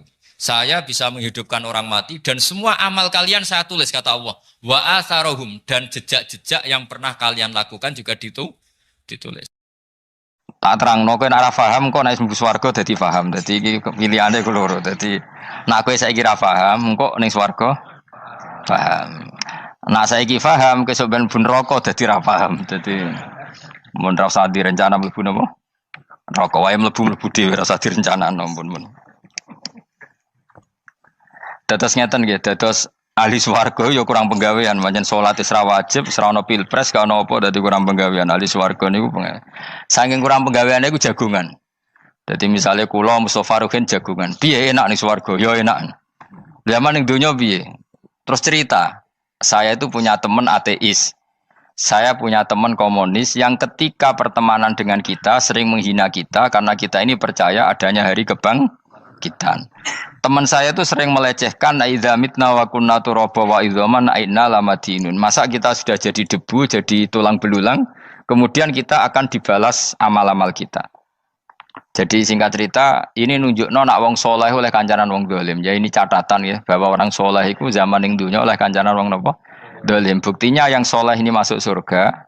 Kemudian kenangannya punya teman ateis. Zaman di dunia punya teman apa? Ateis. Entah temannya itu teman kerja atau teman kantor. Tentu tidak teman dalam akidah. Mungkin akidahnya tetap kita Islam, mereka ateis. Tapi teman, entah faktor kantor, entah faktor profesi, entah faktor kerabat. Tapi yang jelas si orang penduduk surga ini punya kenangan, kami dulu punya teman ateis. Ini kanali korin. Yang teman saya yang anti Tuhan itu mengatakan, melecehkan saya, aidza mitna wa kunna turaba wa idzaman ainna lamadinun. Masa kita sudah jadi debu, jadi balung, tulang belulang, kemudian kita dihisab. Atau kita nanti ada hari balasan. Nah terus ketika jagungan ini, tadi saya bilang, ahli swarga kurang penggawean. Lah piye delok piye jare kanca-kancane moh aku ora melok di kanca jadi fayaquluna lah jadi ketika Ruhin muni ape delok jare Mustofa jare Kifat moh aku gak kancaku delok dhewe jare lah si Ruhin kan wong kurang pegawean mulai ning donya sampe ning swarga terus delok terus fatolaa faraahu fi sawail jahim bareng dekne delok roh kancane kejet-kejet ning neraka seneng dekne jadi wong nak hasud tu nanti ning swarga aja hasud. Seneng terus muni ngene, tawahi ing kita laturdin. Dulu kamu hampir saja menyesatkan saya. Artinya zaman dia ateis sempat ngerayu supaya Ruhin dadi napa? Ateis. Kowe Islam yo tetep kere, melok ateis ae. Wis kere, zina rawani, maling rawani gak enak. Soale sering dirayu-rayu gitu. Makanya bilang apa tawahi ing kita laturdin kamu zaman di dunia hampir saja menyesatkan saya walau la ni'matu rabbi lakuntu minal muhdharin kalau saja saya tidak diberi nikmat Allah aku kelakuanku ya koyo kowe akhirnya masuk neraka koyo kowe. Nah terus ada soalu taladzudin dia tanya tapi saking senenge afama nahnu banyitin coba lihat saya sekarang apa saya sekarang mati ndak kan saya ndak mati kan cuma mati pertama saja mati zaman di dunia sekarang saya hidup lagi artinya kamu yang dulu memungkiri ada kehidupan delok aku saiki tidak mati. Ternyata saya sekarang hidup dan dapat nikmatku ning neraka. Dadi ku nunjukno sunnahe manusa iku ora puas nek ora ngalahno musuhe. Nganti ning swarga iku ora lega nek. Dadi manusa iku hasudnya itu terlembagakan sampai akhirat. Dadi wong-wong sing tau dimaki-maki kubu sebelah, iku nek kubu sebelah mlebu neraka, iku kowe ning swarga gak marem nek gak delok. Dadi hasud iku ya seru no. Jadi, nak kula pun boten, makome boten nonton, kula boten. Niku makome Ruhin barang dadi lori lho kan dinyak melarat, gendut, kriting mangkel. Kudu menangi sing ngenyak mlebu neraka. Aja sampe sing ngenyak kita mlebu swarga kene mlebu neraka. Wah. Gak puas ya, no? Makanya gambarannya Quran itu manusia tetap manusia. Ketika orang kafir dengan segala kenikmatannya, misalnya mungkin Amerika, mungkin negara-negara yang sekarang kumo luhur dengan teori kapitalisnya, mungkin ngenyak Ethiopia, ngenyak Syria, ngenyak. Tapi apapun salahnya Syria, Ethiopia tetap iman, tetap suasana masuk surga. Meskipun ngurmat negara tidak pecus. Tapi yang ngurmat negara benar, tapi ngurmat iman tidak benar, bisa saja nanti masuk neraka. Itu makanya kita problem di dunia kan gitu. Makanya saya mohon, nah, umat Islam itu tidak perlu menjawab kritikan itu. Dari awal kita nanti enaknya itu di surga. Kali di dunia kita pasti salah. Ngelola negara raiso, banyak negara Islam sing carut, napa? Marut. Ngurus bojo raiso, banyak santri sing pegatan. ngurus anak yo ora iso, anak yo debu weling kok bapak. Kita ini kan ngurus yayasan yo ora iso. Kan semua yang berbau Islam mesti carut mar. Karena ya apa ya, dari awal kita ini mah enggak serius ngurus dunia. Kok serius piye nyimpen duit wedi dosa ana hisab. Ape riba rentenir wedi dosa. Wape ngatur dunia nemen-nemen wedi dosa. Allahu al-mudabbir sing ngatur kok melo ngatur barang. Wah, akhirnya karena wedi dosa terus goblok. Sebagian goblok klasik, sebagian keterusan. Nggak sing repot sing keterusan sampai asli lah, itu terus kombinasi, napa? Jadi wong Islam itu ora kober serius mengurus dunia. Kadang punya pemimpin fasik lah ben kono bae-baean dunia. Jadi ribet wong Islam. Akhirnya kita ini dihina wa idza marru bihim yatakhamazun wa idza qalabu ila ahlihim qalabu fakihin wa idza ra'ahum qalu innaha ula inapa ladallun. Orang-orang kafir itu kalau melewati orang Islam pasti ngenyek. Urip nyatane ngono, ngelola negara enggak bisa, ngelola keluarga enggak bisa. Nah, nanti kalau kita di surga itu kata Allah fal yaumal ladzina amanu minal kufari yadhakun. Nanti di surga orang-orang iman gantian menertawakan orang-orang kafir.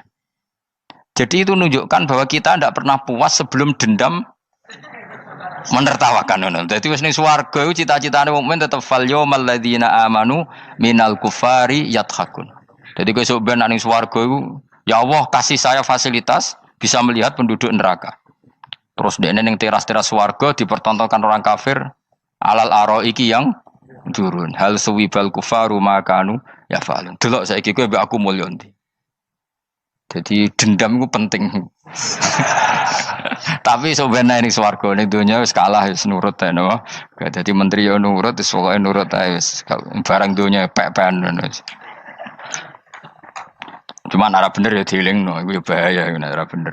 Tapi ora usah kerusuhan biasa wae.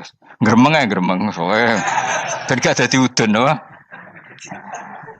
Katanya memang gitu, orang emosi nak diempet itu dadi udun, dadi wis satok gremeng. Tapi yang jelas Allah punya sunnah bahwa manusia itu tidak bisa puas sebelum melihat musuhnya kalah. Sehingga ahlul jannah yang notabene sudah penuh kenikmatan itu tetap dia enggak lego. Enggak lego kalau enggak tahu nasib orang yang dulu menghina dia.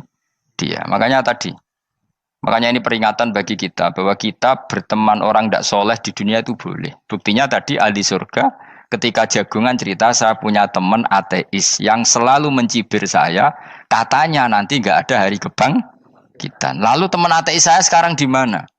Sekajak kancana, dulu ya teman-temannya bilang fayakuluna laga. Tapi si teman ini tetap ingin melihat. Setelah dilihat, ternyata itu di neraka. Terus melakukan dialek tadi. Apa yang kamu katakan salah. Kamu mengatakan setelah mati akhir urusan salah. Ternyata saya sekarang tidak mati. Afama nahnu bimai yitin illa mutatanabuna. Jadi saya mohon sekali teman-teman yang hafal Quran itu harus hafal sampai seperti saya ini sehingga tahu duduk perkara ini Quran itu kayak apa. Maca Quran tok ibadah wis suwe nang maca Quran ibadah. Tapi ndak paham wong khawarit sing tukang mateni wong ya hafal Quran. Iku gara-gara ra paham iku akhire kewaco. Nah kandhani ku angel. Sing kandhani kudu aku. Nah sing kandhani Mustafa padu merapal kan. Sing ngandani kudu aku. Mbok yo wong ku mikir to. Apa gunane misalnya ki apal Pancasila. Tapi ra iso nglakoni napa? Pancasila. Ngapal tok keadilan sosial bagi seluruh pejabat. Antok ngomong ngono jelas timbang muni bagi seluruh rakyat Indonesia aja boleh. Quran juga gitu. Kita ini manusia punya watak dendam. Tapi dendam ini dikelola oleh Islam. Dendamnya mending swarga wae. Ning donya ben, ning donya mesti dilu. Tenan betul. Orang-orang mukmin itu sampai belum lega kalau belum ketemu orang yang pernah mencibir. Yaitu tadi qala qailum minhum inni kanali qarin. Saya punya teman yang ketika di dunia selalu mencibir saya, inna kalaminal musaddiqina idza mitta wa kunna turaba wa idzaman aina lamadun. Teman saya itu selalu mencibir. Masa kamu percaya hari kebangkitan? Kita nanti kan sudah jadi tanah, jadi tulang belulang, masa bangun lagi? Yang benar saja kamu. Nah orang-orang yang mencibir ini kan sakit. Orang dicibir itu kan, nah sakitnya itu terbawa sampai surga. Tapi nak kowe mlebu neraka ora kok berdendam melane. Dadi dendam iku anane ning swarga, nek ning neraka ora kok berdendam. Dianjuti malaikat oleh dendam piye. Tapi bareng ning swarga happy-happy iku piye? Kancam dhisik sapa wae. Ora kanca partai maksudnya kanca gitu. Ya dadi sok nang swarga musa-musamu delok. Jebule swargane sak dhuwurmu. Lane jogeman musa ya aku demen isin besok ben. De musuh jebule swargane. Ndi musuhku, sing wane aku delok. Terus jare kancamu teko, aku ning dhuwurmu. Ya jarak. Repot ya. Jadi terus kedua, peringatan dari Quran. Allah itu saking kudrohnya, itu senengane itu gawe fitnah. Fitnah itu sesuatu yang enggak masuk akal. Jadi wong kafir utawa wong Islam piyambak iku kon iman sesuatu yang paradok. Iku kon ngimani ning neraka iku ana wit. Lah neraka iku panase ngono, ana wit. Mulane jare wong kafir Muhammad tambah suwe tambah ra waras. Mergo wong neraka iku makan sajaratus zakum. Mulane wong kafir tambah guyu Muhammad itu gak waras. Jarene neraka banget panase, tapi di saat yang sama ngomong wit iso tumbuh. Mestinya neraka itu kan enggak ada pohon. Mulane Allah nanti ngendikan wa ma ja'alna ru'yallati arainaka illa fitnatal linnas wasyajaratal mal'unata fil Qur'an. Jadi satu orang itu diuji disuruh ngimani Isra Mi'raj. Nabi yang tetap posisinya di Mekah diberitakan oleh Quran bahwa Nabi telah menembus langit Sabtu dalam lahdoh satu malam. Wong kafir malah guyu-guyu. Terus kedua ada pohon yang tumbuh di neraka. Mulane dawuh pangeran sebuti wa ma ja'alna ru'yallati arainaka illa fitnatal linnas wasyajaratal mal'unata fil Quran. Jadi diuji. Yes ngono dunya kaya wong Islam sakniki niku.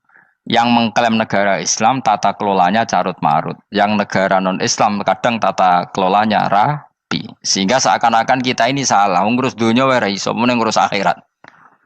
Tapi saya berharap sing dicibir iki sok ben mlebu swarga. Dadi iso dendam. Tapi nek mlebu neraka iku ora kober dendam. Mulane kula mboten gadah rencana mlebu neraka mboten gadah. Kula niku nggih pendendam dadi mangkalku ben kesampaian sampeyan nak teng pundi?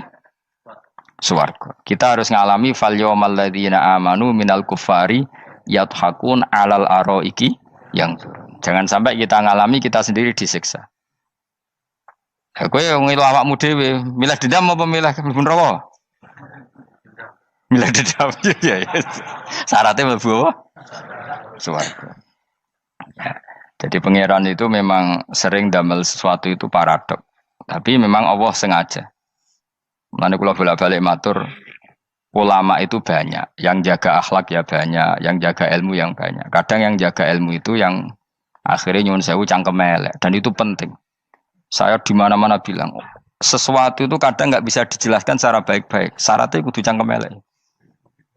Cuma karena itu nggak mungkin kita nisbatkan pada nabi, ben aku wae sing tanggung jawab.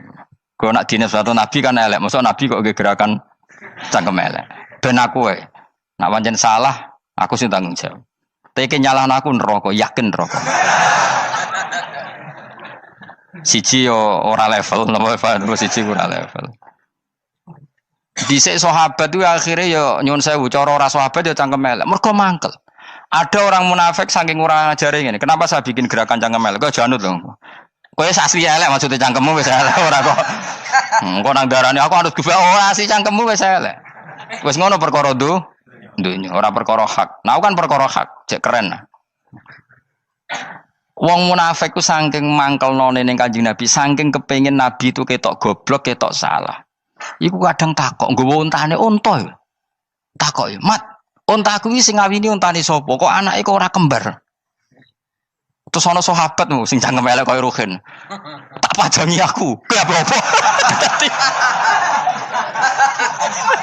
Dadi oleh muni ku nazautu alaiha, nazautu cara aku sing nyelingkuhi. Terus ki apa? Mergo gak trimo nabine dikei pertanyaan sing gak masuk akal. Paham? Begitu juga ketika mereka nyembah berhala Lata Uzza iku sing cangkem elek ya sahabat. Mergo nabi ra pantes. Cangkem elek bicara, aku gak bengi pas sampe nyembah berhalaku. Jebule pas duyoi luwak. Aku mikir, mosok pangeran duwe luwak menengah iki apa-apaan? Dikencingi apa? Luwak. Ada lagi orang Bedui, orang munafik tanya, Muhammad, idda'aita annaka utiyal wahya. Kamu tuh mengklaim kamu dapat wahyu. Sekarang onta saya hilang. Lalu posisi onta saya di mana? Kamu idda'aital ghaib. Kamu mengklaim tahu barang ghaib. Sekarang onta saya di mana? Sahabat akhirnya kecangkemel. Tak colong apa-apa pokoknya. Pergamane. Pokoknya butuhnya mangkel lo, bodoh mangkel lo nih. Mergo gak terima nabi ini nggo pertanyaan-pertanyaan yang tidak mendidik, yang menyudutkan. Yang paling parah mau nazautu alaiha. Yo aku sing nyelunggi wae apa-apa. Nah sama misalnya orang kafir bilang orang Swiss lebih bahagia timbang orang orang Ethiopia. Orang Eropa lebih bahagia ketimbang orang Syria. Kamu harus bilang kata siapa? Coba ukur.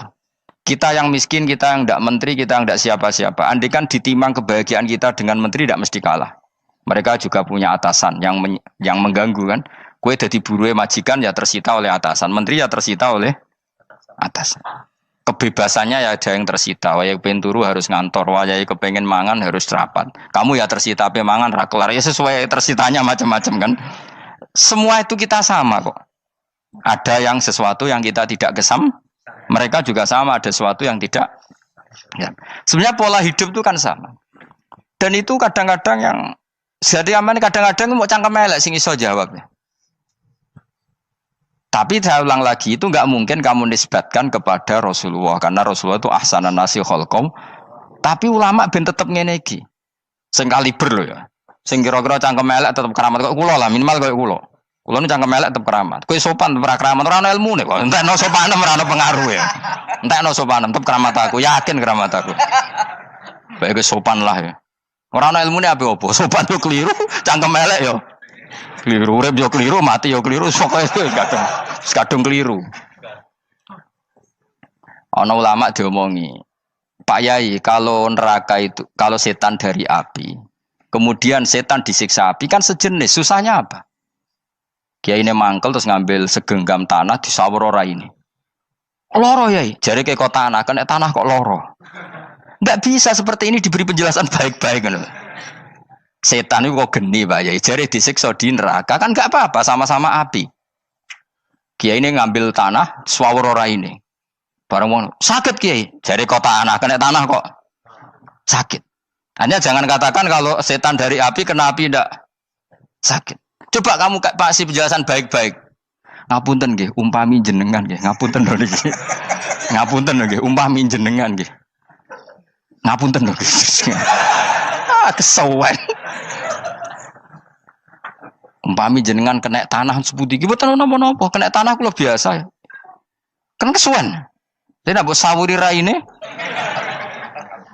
Terus keliliben.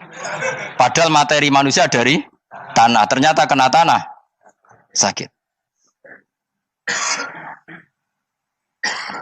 Makanya dendam itu penting, tapi tadi loh ya, bukan dalam konteks dunia ning swarga. Allah iku wis gawe manusa iku duwe dengan tanda kutip dendam tadi. Dekne tetap gak terima. Orang yang dulu menghina saya iman, kemudian orang itu di surga gak terima. Makanya diberi hak untuk melihat bahwa temannya masuk neraka. Mulane fattala'a fara'ahu fi sawail jahim. Kemudian temannya dilihat, kemudian temannya di neraka. Dan belum berhenti dendamnya di sini. Dia ngomel-ngomel, tawahi ingkit talaturdin. Kamu kan yang hampir saja menyesatkan saya. Jadi wong swarga nek ora ngomel ya ora lega. Ayo milih swarga apa milih dendam? Dendam. Jadi mulane ngaji ben kero, dadi ben lega apa? Dadi kowe kudu dendam kan. Kowe mbek wong suga-suga kudu dendam. Jute gak dhisik suga, saiki suga aku jebule sing mbok dendami swargane sak dhuwur. Pancet wong suga menangan. Jadi kudu jelas ya. Jadi kenapa saya bilang cangkemel karena tadi dulu sahabat itu kadang kesulitan nanggepi komentare wong-wong munafik. Karena tadi itu Nabi itu, sampai nak roh ceritanya Nabi dari sisi yang baik-baik saja. Maksudnya baik-baik itu sahabat merawakan Nabi. Wong munafik itu nak takut aneh-aneh. Ya Muhammad, onta aku iku rondo ireng. Kok anaknya rondo ngene iku sing majangi sapa jare sahabat. Aku apa? Wong urusan onta kok ditakokno ora. Dadi niate nglecehno nabi, nabi takoki urusan. Lah kula misale kiai, alim alamah tukang maca jalan takoki, "Gus, dari rukin kula gak ada kucing, Gus." Niku rupane kok beda-beda nu sing majangi kucing putih, Gus. Aku kan ngenyek wong lho. Kiai ditakoki urusan perselingkuhane apa? Kucing. Bukan nabi itu kono mesti sahabat aku terus kabeh apa? Ono sing ontane hilang Muhammad kamu mengklaim tahu barang gaib. Lalu onta saya sekarang hilang di mana? Itu saya sahabat tak jupuk. Maksudnya sahabat tadi agak nyolong mangkel wae. Cara aku zaman sahabat kok menangi Nabi. Sing ilang ontamu Nabi mbok takoki. Engko sing dionto ora iso njogo malah Nabi wong liya mbok takoki. Cok goblok. Enggak mungkin seperti ini kita baik-baik saja. Jajal misalnya kesopan ngapunten nggih Nabi sukani hak mikir ya. Malah kumo luhur kan? Nabi kasih waktu untuk meditasi. Kan malah gak kasil sopan ngene iki. Unta-untamu dek takon Nabi lah enggak wis ora melok di dunya kan lebih gampang. Gampang di cangkem melek cangkem apik. Jawab. Gampang cangkem melek. Makanya dulu mulai sahabat ada sahabat kayak Umar, kayak Khalid bin Walid gue jagani wong sing ngene iki. Masyhur. Ana wong munafik nek takok, "Muhammad, kamu betul Mi'raj?" "Iya." Sayyidina Ali diparani takok yo. "Ali, sikile mangkat sitok diangkat. Angkat loro-loro ora iso." Ngono jare kancamu iso. Mergo artine terbang kan kakinya terangkat semua. Sayyidina Ali karena wong pinter nganggep iku guyu tok Sayyidina Ali. Bareng takok Umar, kan dekne kepengin mengalahkan Nabi dan mengalahkan Ali. Terakhir ning Umar. "Mar, kowe iso ngangkat sikilem sitok." "Teni." Pekno pedang mbek Umar. Kewan iki. Ngono ku wis ra iso diadepi api-apian. Kok Umar wis ngerti iki ora kena diterangno mbek akal. Makanya saya punya rencana, umpama kok menangi Nabi, itu sangat melek. Nabi ra usah ben tetap aksana nasi kholqom. Nabi kita selamatkan supaya tetap steril. Masyhur kan, jadi ada orang Yahudi itu membawa kambing mati kan. Wedhus lu mati. "Ya Muhammad, kambing yang mati ini yang bunuh siapa?" Karena Nabi orang tauhid ya Allah. Yang bunuh kambing mati itu Allah. Agamamu ini aneh Muhammad. Yang dibunuh Allah langsung orisinil haram, yang lewat tangan-tangan jahil manusia halal. Itu sing disebut wa kadzalika ja'alna likulli nabiyyin aduwan syayatinal insi wal jin yuhi ba'dhum la ba'din zukhrufal qauli ghurur. Coba cara aku menangi Nabi. Kan nak cara medis kan jelas ya, kan tentu sehat yang disembelih karena darahnya keluar. Tapi mereka ngomong wong orisinil dibunuh wong langsung kok malah haram yang dibunuh manusia. Ini aneh mata agama. Cara aku menangi zaman Nabi, yo ono pangan dhewe ngono kowe sing gampang dikira-kira. Tapi ojo Nabi lho sing ngendikan, kowe wae sing penggemar Nabi. Kancang kemelek pantes selain bakat ora bakal dadi nabi wis. Ya kowe nak muni halal yo pangan tekno. Kan dekne muni halal kan? Ya wis entekno. Ben do mangan apa badang. Tapi Nabi kan gak mungkin ngendikan seperti. Tapi sahabatnya do ngendikan gitu. Mergo yo mangkel ngadepi.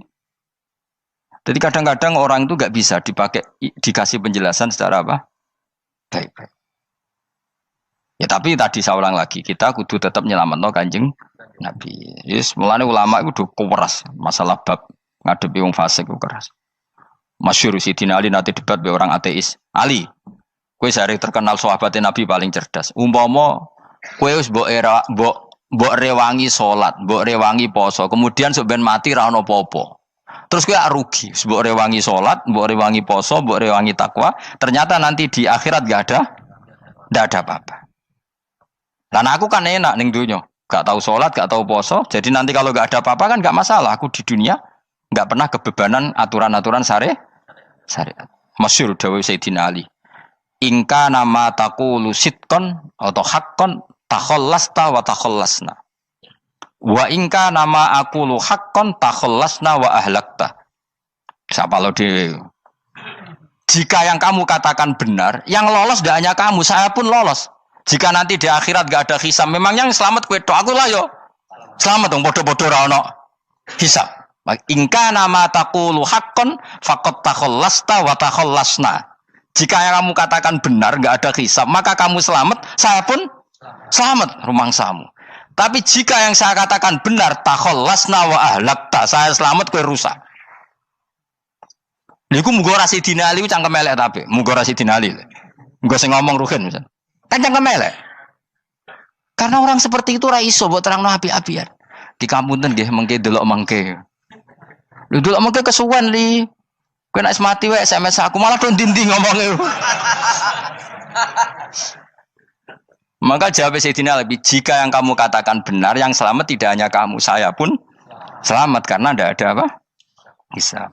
Tapi jika yang saya katakan benar, maka takhallasna wa ahlakta, saya selamat, kamu rusak. Mulane cara kula wong Islam kudu yakin mlebu swarga. Senajan to pun rokok sik. Saya berkali-kali bilang, kita pun nuruti khawatir. Sebenarnya sholat kita potensi gak diterima Allah karena ada ikhlas. Puasa kita juga gitu. Tapi masalahnya kubu sebelah darani siapapun mati itu masuk swarga. Lah nek kalah iklan iso kalah. Lan aku kampanye paling gampang ngaji swarga, ngaji ra paham yo swarga, go kitab ngalor ngidul yo swarga, modus gaya-gayanan yo swarga. Ngaji mergo mangkel bojo yo swarga. Ngaji nglalekno utang yo swarga. Oh, apa kubu sebelah wae swarga terus bosok kene sing iman kok. Swarga. Soal akhir ki mlebu neraka tak kandhani wis enteni sik sabar. Pada akhirnya tetap masuk swarga. Pada akhirnya kapan? 10.000 tahun apa ya ora. Ayo ora kepengin orang nglakoni kok. Jadi ini penting ya. Jadi kita harus terbiasa berpikir secara tadi ya. Sarohku sahabat ulama itu nak ngadepi wong fasik iki akhirnya cangkem elek. Mergo kadang penjelasan lebih gampang. Cuma tadi saya ulang lagi, Nabi harus kita selamatkan. Sajane Nabi Ibrahim yang podo parah. Jadi ketika beliau mematahkan semua berhala yang kecil kan kapaknya dikalungkan berhala yang bareng ditakoki. Him siapa yang melakukan itu? Takono sing nggo kapak, aku ora nggo kapak. Jare ketuane wong kafir, utekem lho him wong karuan berhala bukan nakoki, ora karuan iso ngomong bukan nakoki. Lah utekem ning ndi karuan ora ngomong mbok sembah. Berhubung Nabi Ibrahim darane ngendikan, lah sing nyora aku. Lah yo muga iku ora nabi, iku cangkem elek ta cangkem apik. Muga ora nabi lho. Mergo Nabi Ibrahim diutek-utek, utekem lho, mu karuan berhala watu kok nako. Jare Ibrahim utekem tak kok karuan watu kok mbok sembah. Iso diterangno apik-apikan. Ngapunten nggih. Ngapunten sanget niki niku. Kesuwen yakin kesuwen. Lah cuma ke mari siko Nabi ku ya iku netok sing cangkemmu elek iku. Tapi ora demi hak, demi hadun. Nah lha iku sing mari elek. Apa logikanya? Saiki musuh dhisik musuh saiki gabung kuwi ku barang-barang donya kok mbok soal. Nyoal barang akhirat itu keren apa? Apa susahe ning donya nggo sujud, apa susahe ning donya nggo ibadah iku keren. Nyoal kok trimo. Dhisik musuhan kok saiki rukun ben donya kok mbok soal ben wis jogeman santriku di sini aku. Ciri utama wong apik nyebalano barang dunya, tapi nek akhirat seri. Kayak aku mestine paten soalku wis ngaji jalalan kok gak dadi wali ku maksudku piye? Tak ulang mulai 2005 kok ora alim maksud. Tapi kita wari jawaban tawadhu. Ya tak wari jawaban apa? Karena kita ndak ingin nyaingi guru apalagi melangkai. Ya tak warai ya. Jadi sajane kula saged alim Gus, tapi mboten sae nglangkai guru. Mulane kula nyuwun pangeran tetep bodho. Kersane tetap sopan, tidak ngelangkai. Setuju ya? Jadi soalnya nggak takoki. 2005 loh kan, 2005. Berarti seberang tahun? 14 tahun. Tak takoki dadi mubalek yo ora, khotib yo ora. Krungu kabar Ruhin Wali yo ora. Nuruti kecewa. Tapi setelah ada jawaban tawadhu ya soleh. Memang enggak baik, murid nyalip guru itu enggak baik. Ya ora apik, ora iso ya ora terus pokoke. Jelas gitu. Terus niki bukti orang soleh itu boleh berteman orang macam-macam. Bernya ini ahlul jannah bercerita dulu punya teman ateis. Jelas gitu. Yang teman itu mengingkari adanya hari kebang, tapi nyatanya orang soleh ini tetap masuk surga. Artinya apa? Pertemanan di dunia sama orang ateis ini tidak menghalangi dia masuk surga. Tentu ya sebatas pertemanan. Ora konco golek demenan iku ora jenenge konco iku. Maksudnya berteman mungkin satu kantor atau ditakdir tetangga atau ditakdir apa. Tentu tidak ngikuti apa kemaksiatannya, tapi tetap berteman. Karena istilahnya ini kanali korin, saya punya teman sohibun yungkirul ba'sa, saya punya teman yang mengingkari hari kebangkitan, yang teman itu setiap kali ketemu saya mencibir saya, inna kalaminal musad dikin aidza mitna wa kunna turaba wa idzaman inna lamadi madinun. Teman saya itu selalu mencibir, masa kita nanti dibangkitkan lagi padahal kita sudah jadi debu dan jadi tulang belu. Lalu teman saya ini nasibnya gimana? Bersama Allah dipertontonkan, contohnya teman itu masuk neraka. Intinya apa? Orang soleh ini ketika di dunia punya teman orang tidak soleh, dan itu tidak disalahkan Allah. Tetap dia ahlil jannah, dan temannya karena salah tetap ahlin. Nah, hanya gak ada cerita terus berhubungi kancamu, kowe mlebu neraka ndak. Makanya kita rileks saja di Indonesia. Kancanan tonggo macam-macam tenang aja. Sementing alaikum anfusakum la yadurrukum man dhalla idza tadaitum. Yang penting jaga diri kamu sendiri, dan setelah diri kamu terjaga, tidak masalah orang sekeliling kamu sesat. Ya ayyuhalladzina amanu alaikum anfusakum la yadurrukum man dhalla idza tadaitum. Jaga diri kamu, kualitas hidayat kamu jaga, kualitas kebaikan kamu jaga. Setelah semuanya terjaga, tidak masalah orang sekeliling kamu sesat. Ya kayak teman ini, dia punya teman ateis tapi dia tetap islami, dia konsisten dalam mempertahankan iman, ternyata dia tetap ahlil jannah, padahal punya teman ateis. Jelas ya, terus niki supaya clear bahwa karena kita di dunia mesti berteman orang macam-macam. Apalagi semenjak saya dari Korea itu melihat orang Islam ingin bikin masjid, padahal bosnya orang ateis, teman kerjanya orang ateis. Tapi mereka nyatanya imannya tidak goyah. Mereka ingin bikin masjid, urunan bikin masjid, padahal temannya apa? Ateis. Dan itu nggak masalah. Nanti kalau itu soleh terus sampai di surga, golek bosku saya ingin di. Iku nara ketemu ya ora lega. Jadi manusia itu masih ini swarga, nak gak ketemu rivale. Jadi sebenarnya, nak rival politik, nggak tahu saya itu, nggak ada ayatnya, nggak ada penjelasannya di Quran ini. Dan tidak perlu menjelaskan barang dunia terang non Quran kemuliaan.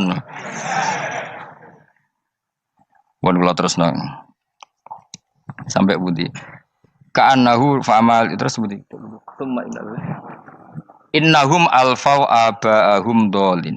Innahum saat temne kufar iku alfau padha metuki sapa kufar wajadu. Tegese metuki sapa kufar aba'ahum ing bapak-bapak kufar dipetuki dolina khalik sesat kabeh. Nah, mereka itu menjadi kafir karena punya tradisi bapak-bapaknya ya kafir. Terus setelah bapak-bapaknya kafir, fahum mongko te wong akeh ala asarihim ing atase jejak-jejak bapak-bapak wong akeh yurauna iku anut kabeh. Mereka punya bapak-bapak kafir dan kekafiran itu diikuti oleh mereka. Yas'ajuna tegese padha ngikuti sapa wong akeh latibaihim maring anut ning abaihim. Fa yasrauna mongko gegancangan to sapa wong akeh ilahi maring ittibail aba. Maksudnya gini, kalau tahu senior kita sesat ya jangan ikut. Mereka enggak, bapaknya sesat nyembah batu, nyembah makhluk. Mereka ikut menyembah batu, menyembah makhluk. Harusnya kalau salah kan enggak perlu apa diikuti. Jadi kesalahan itu ya kadang ikuti tradisi. Tapi ya tradisi yang seperti itu, kalau tradisi yang baik ya harus diikuti. Walakodolan teman-teman sesat kau belum sedurunge iki generasi sopo akfarul awalin. Sopo aki-aki wong dhisik. Minal umami sing pira-pira umat almadiyati kang wis kliwat. Walakot arsalan teman-teman ngutus ingsun fi dalam kabeh mungkirina ing sing meringatno kabeh. Minar rusul sing pira-pira rusul mukhawifina tur ngekeki peringatan kabeh. Fangzur mongko angen-angen sira kaifa kana khaliqa ya apa ana apa akibatul mudharin, apa akibate wong sing dikai peringatan ayil kafirin tegese wong kafir kabeh. Ai akibatuhum tegese uta akibate kabeh akhir dari perjalanan mereka wa aladabu siksa. Orang yang tidak iman pasti akhir perjalanannya siksa. Senajan to ning donya mereka ngelola dunia lebih baik ketimbang kita, kehidupan dunianya lebih baik ketimbang kita. Intinya kowe aja sampai kalah donya kalah akhirat. Awas kene. Kalah donya aja sampai sini-sini wong. Sego jalalan jebule kalah donya. Gunane apa nggo konsep jalalan ngalor gitu. Tulis jalalan kalah di dunia menang akhirat. Jebule kalah pisan. Innalillahi wa inna ilaihi raji'un. Awas ke sebenarnya bus warga sini-sini wong. Illa ibadah wahi kecuali pira-pira kaulian Allah al-mukhlasina kang ikhlas kabeh, al-mukminina kang mukmin kabeh. Fa innahu mongko satune ibadu wa al-mukhlisin utawa al-mukhlasin iku najau. Iku selamat sapa kabeh minal adabi sanging siksa. Li ikhlasihim krana ikhlase wong akeh fil ibadati ing ibadah. Nak kira iki ta apa? Illa ibadah wahil mukhlasin sami nggih. Fathah. Kira iki ta apa? Lame fathah. Illa ibadah wahil mukhlasin. Tapi ana sing kira mukhlisin mukhlasin kira iki to. Hah? Ora lha jeng nang Qur'ane Qur'an. Mukhlas. Auli anna wa ta saat temne wa ta'ala akhlaso nyelametno sapa mikhlasno sapa ing kabeh lah krana ikilah amal ala qiraati fathil lam ing atase wacanan maca lam. Dadi qiraah itu ada illa ibadah wahil mukhlisin, ada illa ibadah wahil mukhlasin. Jadi mang dua qiraah. Tapi ki anut sing umum ya aja aneh-aneh. Walaqad nadana nuhun fala ni'mal mujibun. Walakon nadana lan teman-teman ndonga nek kita sapa nuhun Nabi Nuh bi kauli iklan dawe Nabi Nuh, Rabbi inni maghlubun fantasir. Rabbi do pengiran ingsun ini sak temen ingsun maghlubun den kalahno, fantasir mongko kula aturi nulungi panjenengan.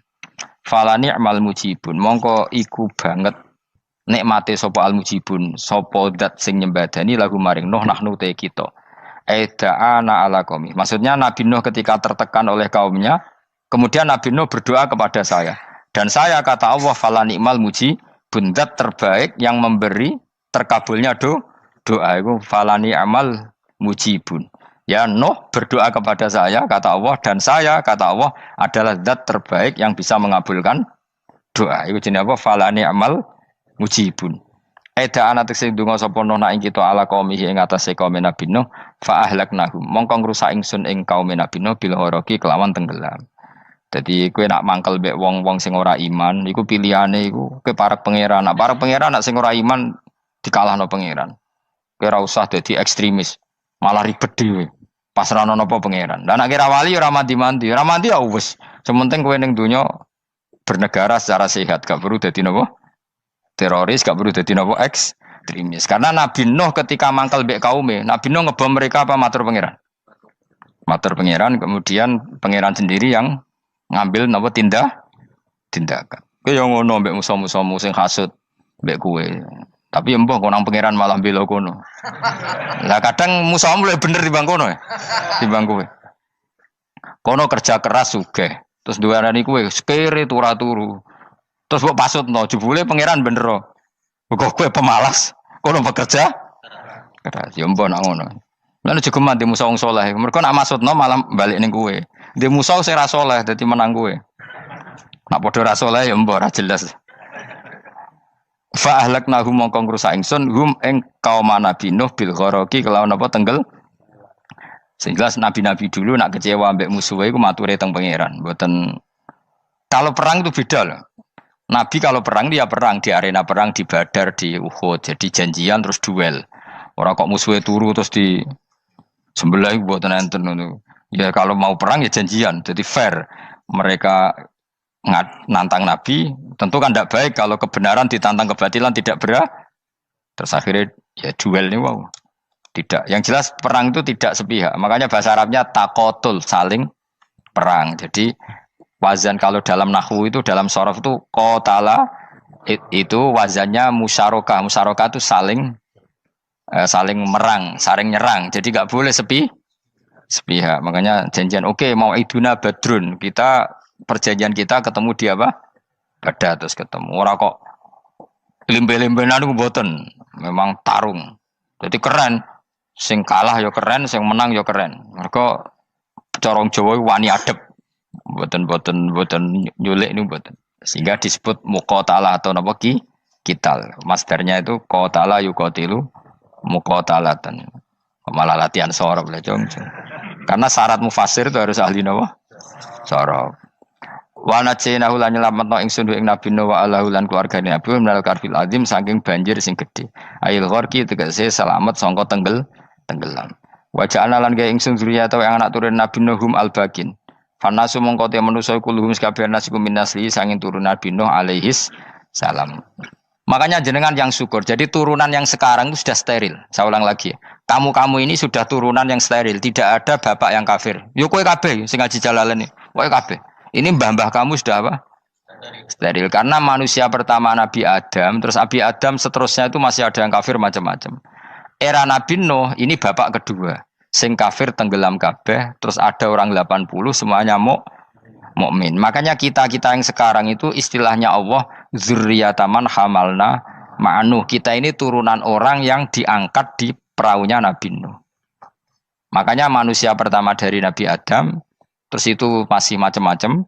Era setelah Nabi Nuh sudah steril, enggak ada lagi yang apa? Kafir. Umpama babamu ana sing kafir meneh, iku ya kafir sing ora asli. Sehingga engkau ya langkai wae. Mesti aja anggap langkai wae. Terus melok mbah sing napa? Sing mukmin.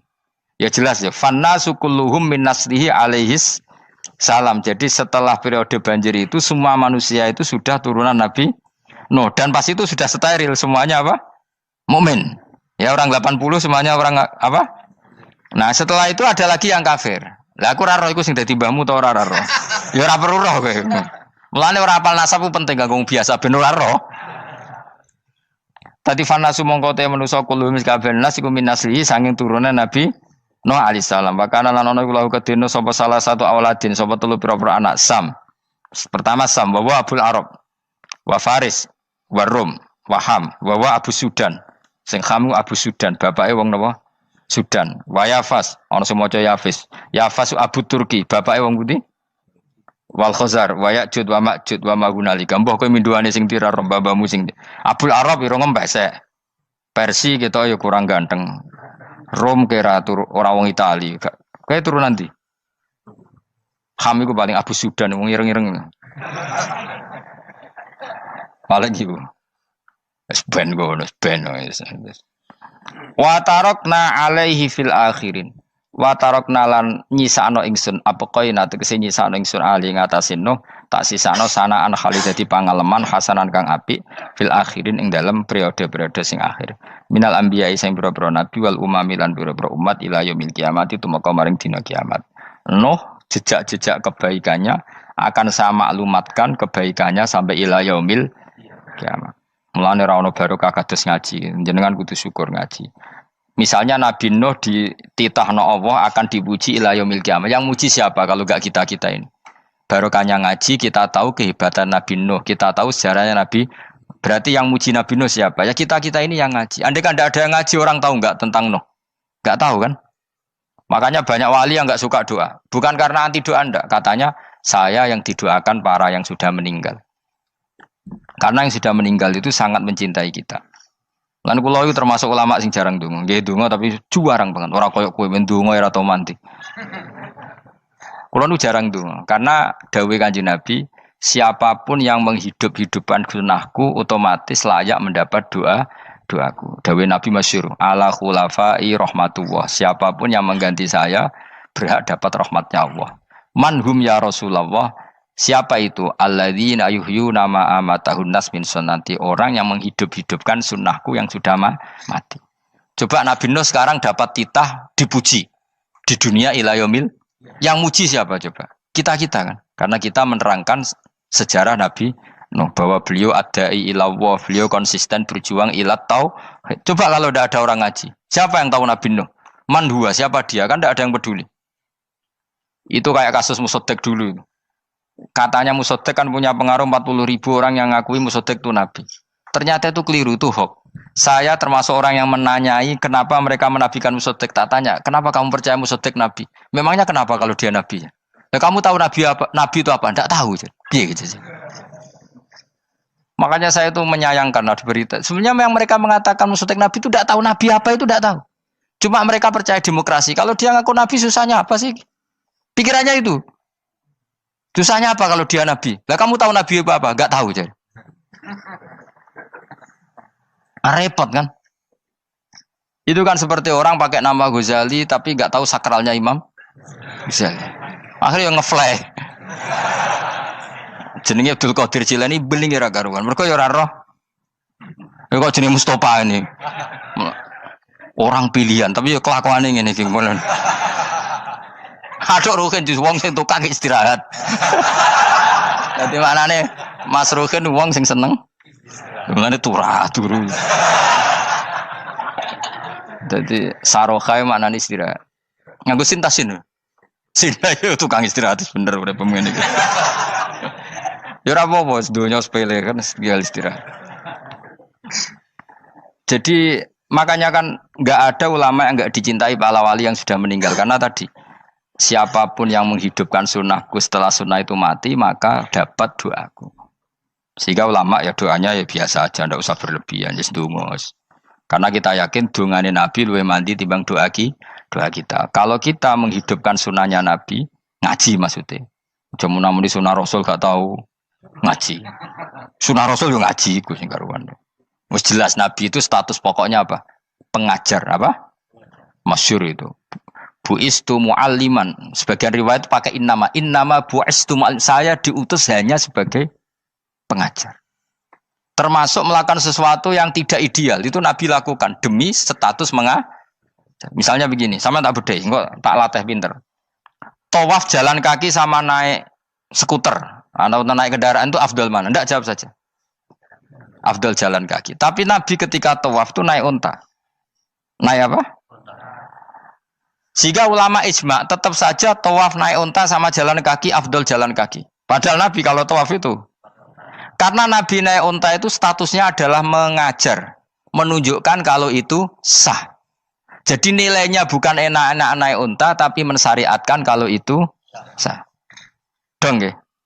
Kayak saya pakai baju hem.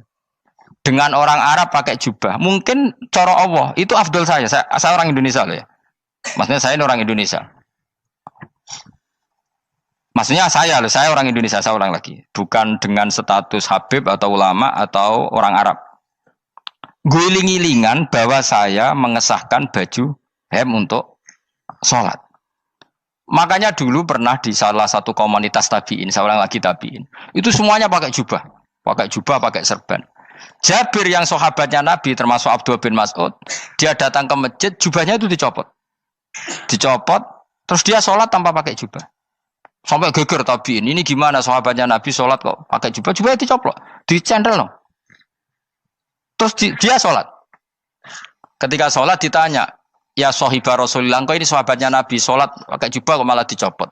Supaya kalian semua tahu bahwa kita dulu zaman Nabi biasa sholat pakai sarong, terus diikatkan di leher, saking tidak menemukan jubah.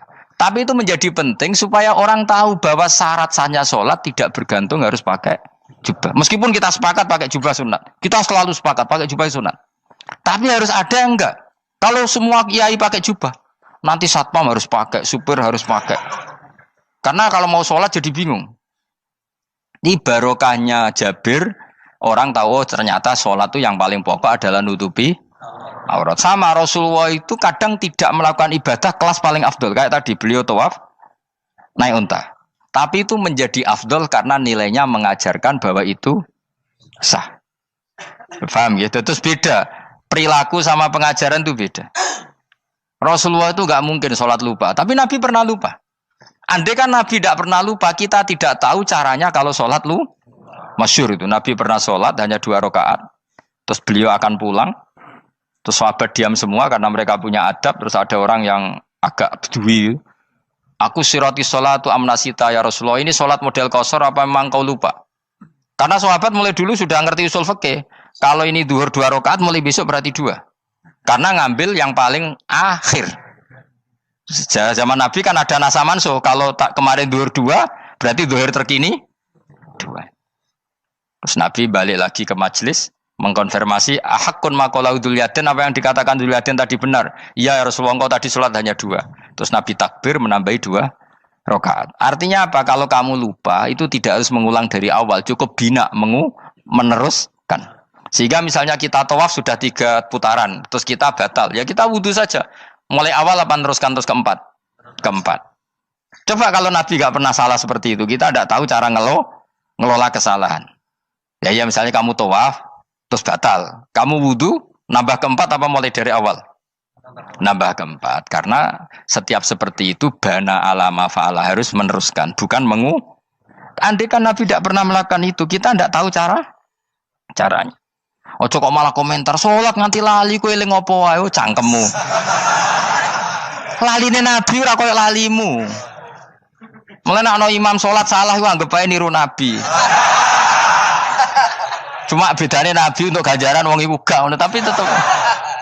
Jadi Nabi itu beberapa kali itu ngalami sesuatu yang tidak afdol. Tujuannya satu, untuk pelajaran. Makanya masyhur itu riwayat makuntu ansa walakin unassa li as-sunnah. Saya itu tidak pernah lupa, tapi sama Allah didesain lupa li as-sunnah supaya itu jadi sunnah. Jadi makuntu ansa walakin unassa li as-sunnah. Jadi saya tidak pernah lupa, tapi sama Allah didesain lupa supaya jadi sunnah cara ngelola kelupaan. Misalnya sholat 3 apa 4, milih 3. Milih al-aqal. Karena itu satu-satunya cara. Sehingga Nabi didesain pernah sholat hanya 2 rakaat, terus diingatkan sama sahabat. Terus itu jadi sunnah caranya ngelola caranya ngelola lupa. Begitu seterusnya. Nabi ngendikan al-ajur bi qadri ta'ab secara makna seperti itu. Tapi Nabi sendiri tawaf itu naik unta. Sehingga sekarang ada orang naik skuter, naik kursi roda, itu dikiaskan karena Nabi dulu pernah berkendara. Coba kalau Nabi tidak pernah berkendara, wong sing lumpuh gak iso tawaf, wong sing sakit gak bisa tawaf karena gak ada riwayat Nabi pakai kendaraan. Tapi barokahnya Nabi pakai kendaraan, semua referensi itu gampang. Meskipun Nabi sendiri pas itu masih sehat, sangat sehat. Tapi biar jadi sunnah, kalau seperti itu tidak apa. Karena tadi Nabi itu yang penting buistu mu'alliman, saya diutus sebagai pengajar. Kadang Nabi melakukan sesuatu itu tidak ideal. Tapi tidak ideal yang akhirnya malah lebih ideal ketimbang ideal kita. Karena apa? Nilainya taklim, mengajarkan. Itu masyhur itu dalam ilmu ushul fikih. Jadi yang dilakukan Nabi jaiz, biasa-biasa saja atau boleh, itu statusnya bagi Nabi adalah fardhu ain karena liwujubit taklim, karena menjadi kewajiban mengajar. Masyhur itu jadi dalam usul fikih itu. Karena Nabi berkeharusan menjelaskan. Sehingga kamu jangan tanya, apakah yang dilakukan Nabi itu mesti kelas paling utama? Jawabannya ya, misalnya gini. Nabi itu sangat mencintai Qiyamul Lail. Sangat-sangat mencintai Qiyamul Lail. Tapi Nabi hari keempat itu sudah gak mau ikut sholat di masjid. Terus ada riwayat, kubu sebelah bilang Nabi baru sholat 2 rakaat terus enggak. Ada yang bilang 8. Macam-macam. Nah, yang jelas orang sepakat riwayat itu, hari keempat Nabi sudah gak sholat di masjid. Dan itu bagus bagi Nabi, meskipun bagi kita agak bagus. Kenapa? Andai kan Nabi sholat Qiyamul Lail selalu di masjid dan selalu 20 rakaat atau selalu 8 rakaat, pasti orang ngira itu fardhu ain. Bahwa Qiyamul Ramadan harus apa? Di masjid. Dan harus 20 rakaat atau 8. Tapi Nabi dari awal sholat itu tidak konsisten. Kadang 2 rakaat, kadang 4 rakaat, kadang 6 rakaat, kadang 9 rakaat langsung tanpa salam. Full langsung salam. Kadang 2 salam, kadang 9 rakaat full langsung salam. Akhirnya apa? Imam Syafi'i berkesimpulan yang namanya tasyahud awal itu sunat. Kamu sekarang sholat duhur, keyakinan kamu tasyahud awal sunat enggak menurut mazhab Syafi'i? Sunat kan? Karena Nabi pernah sholat malam 9 rakaat langsung tanpa tahiyat. Salam 1. Nah karena Nabi tidak konsisten juga beberapa kali meninggalkan itu, umatnya tahu kalau tarawih itu sunnah. Sehingga bakul mie ya tetap adol mie, yang tatpam tetap jaga.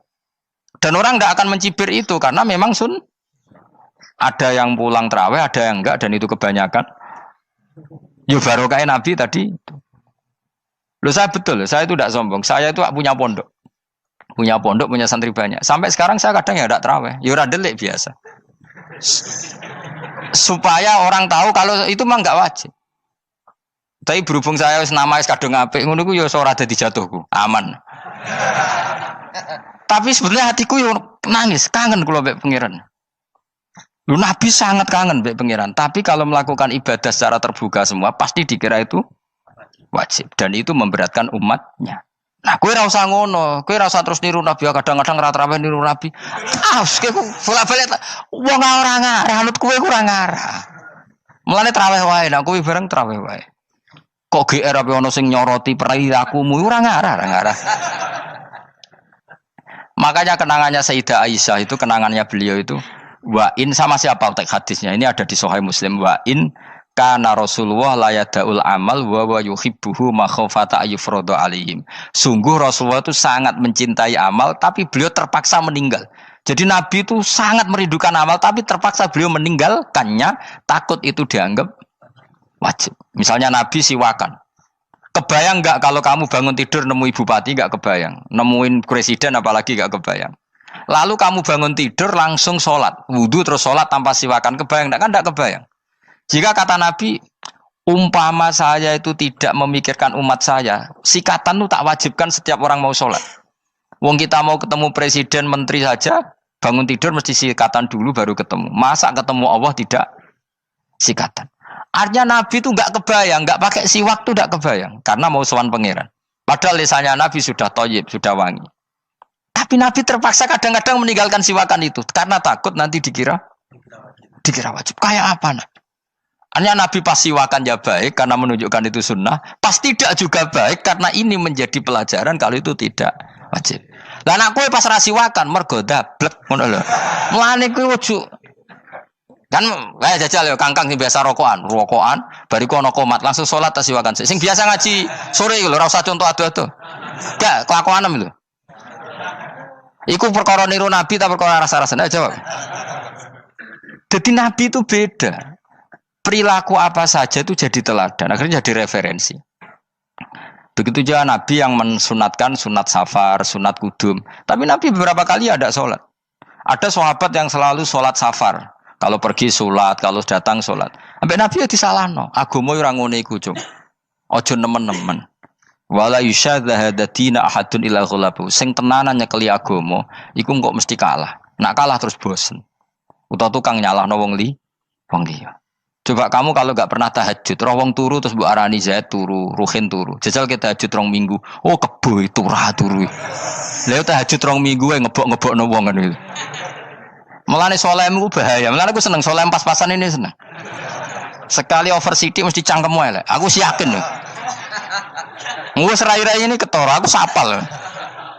Jajal kowe sing ngaji aku kon tahajud seminggu roh wong turu. Ngorok pisan. Oh ning donya pisan ora turu kebo. Padahal lagi rong. Kayak apa kalau kita tahajud setahun? Mulane orang ngekeki rezeki kita tahajud wis diangen-angen iku kira-kira oh bahaya aja iki nak tahajud. Tapi aku tetap sunat tahajud. Tapi kelakuannya belum dijogo. Maksudnya ya tahajud tanpa ngritik orang. Nek kowe kuat ngono ya monggo. Tenan kira-kira cangkemmu elek satu urip ngene-ngene wis. Ibadah pas-pasan. Wong nggo model hadis Arabi, ya Rasulullah, betul salat itu hanya 5 kali sehari ya. Enggak ada yang lain yang wajib ndak. Demi Allah saya ndak akan menambahi dan ndak akan mengurangi. Pas. Wis wae makom kula wis wong desa niku mawon. Daripada nambahi tapi akhirnya kecang. Nek sampean ape ibadah sak ndure kula nggih monggo.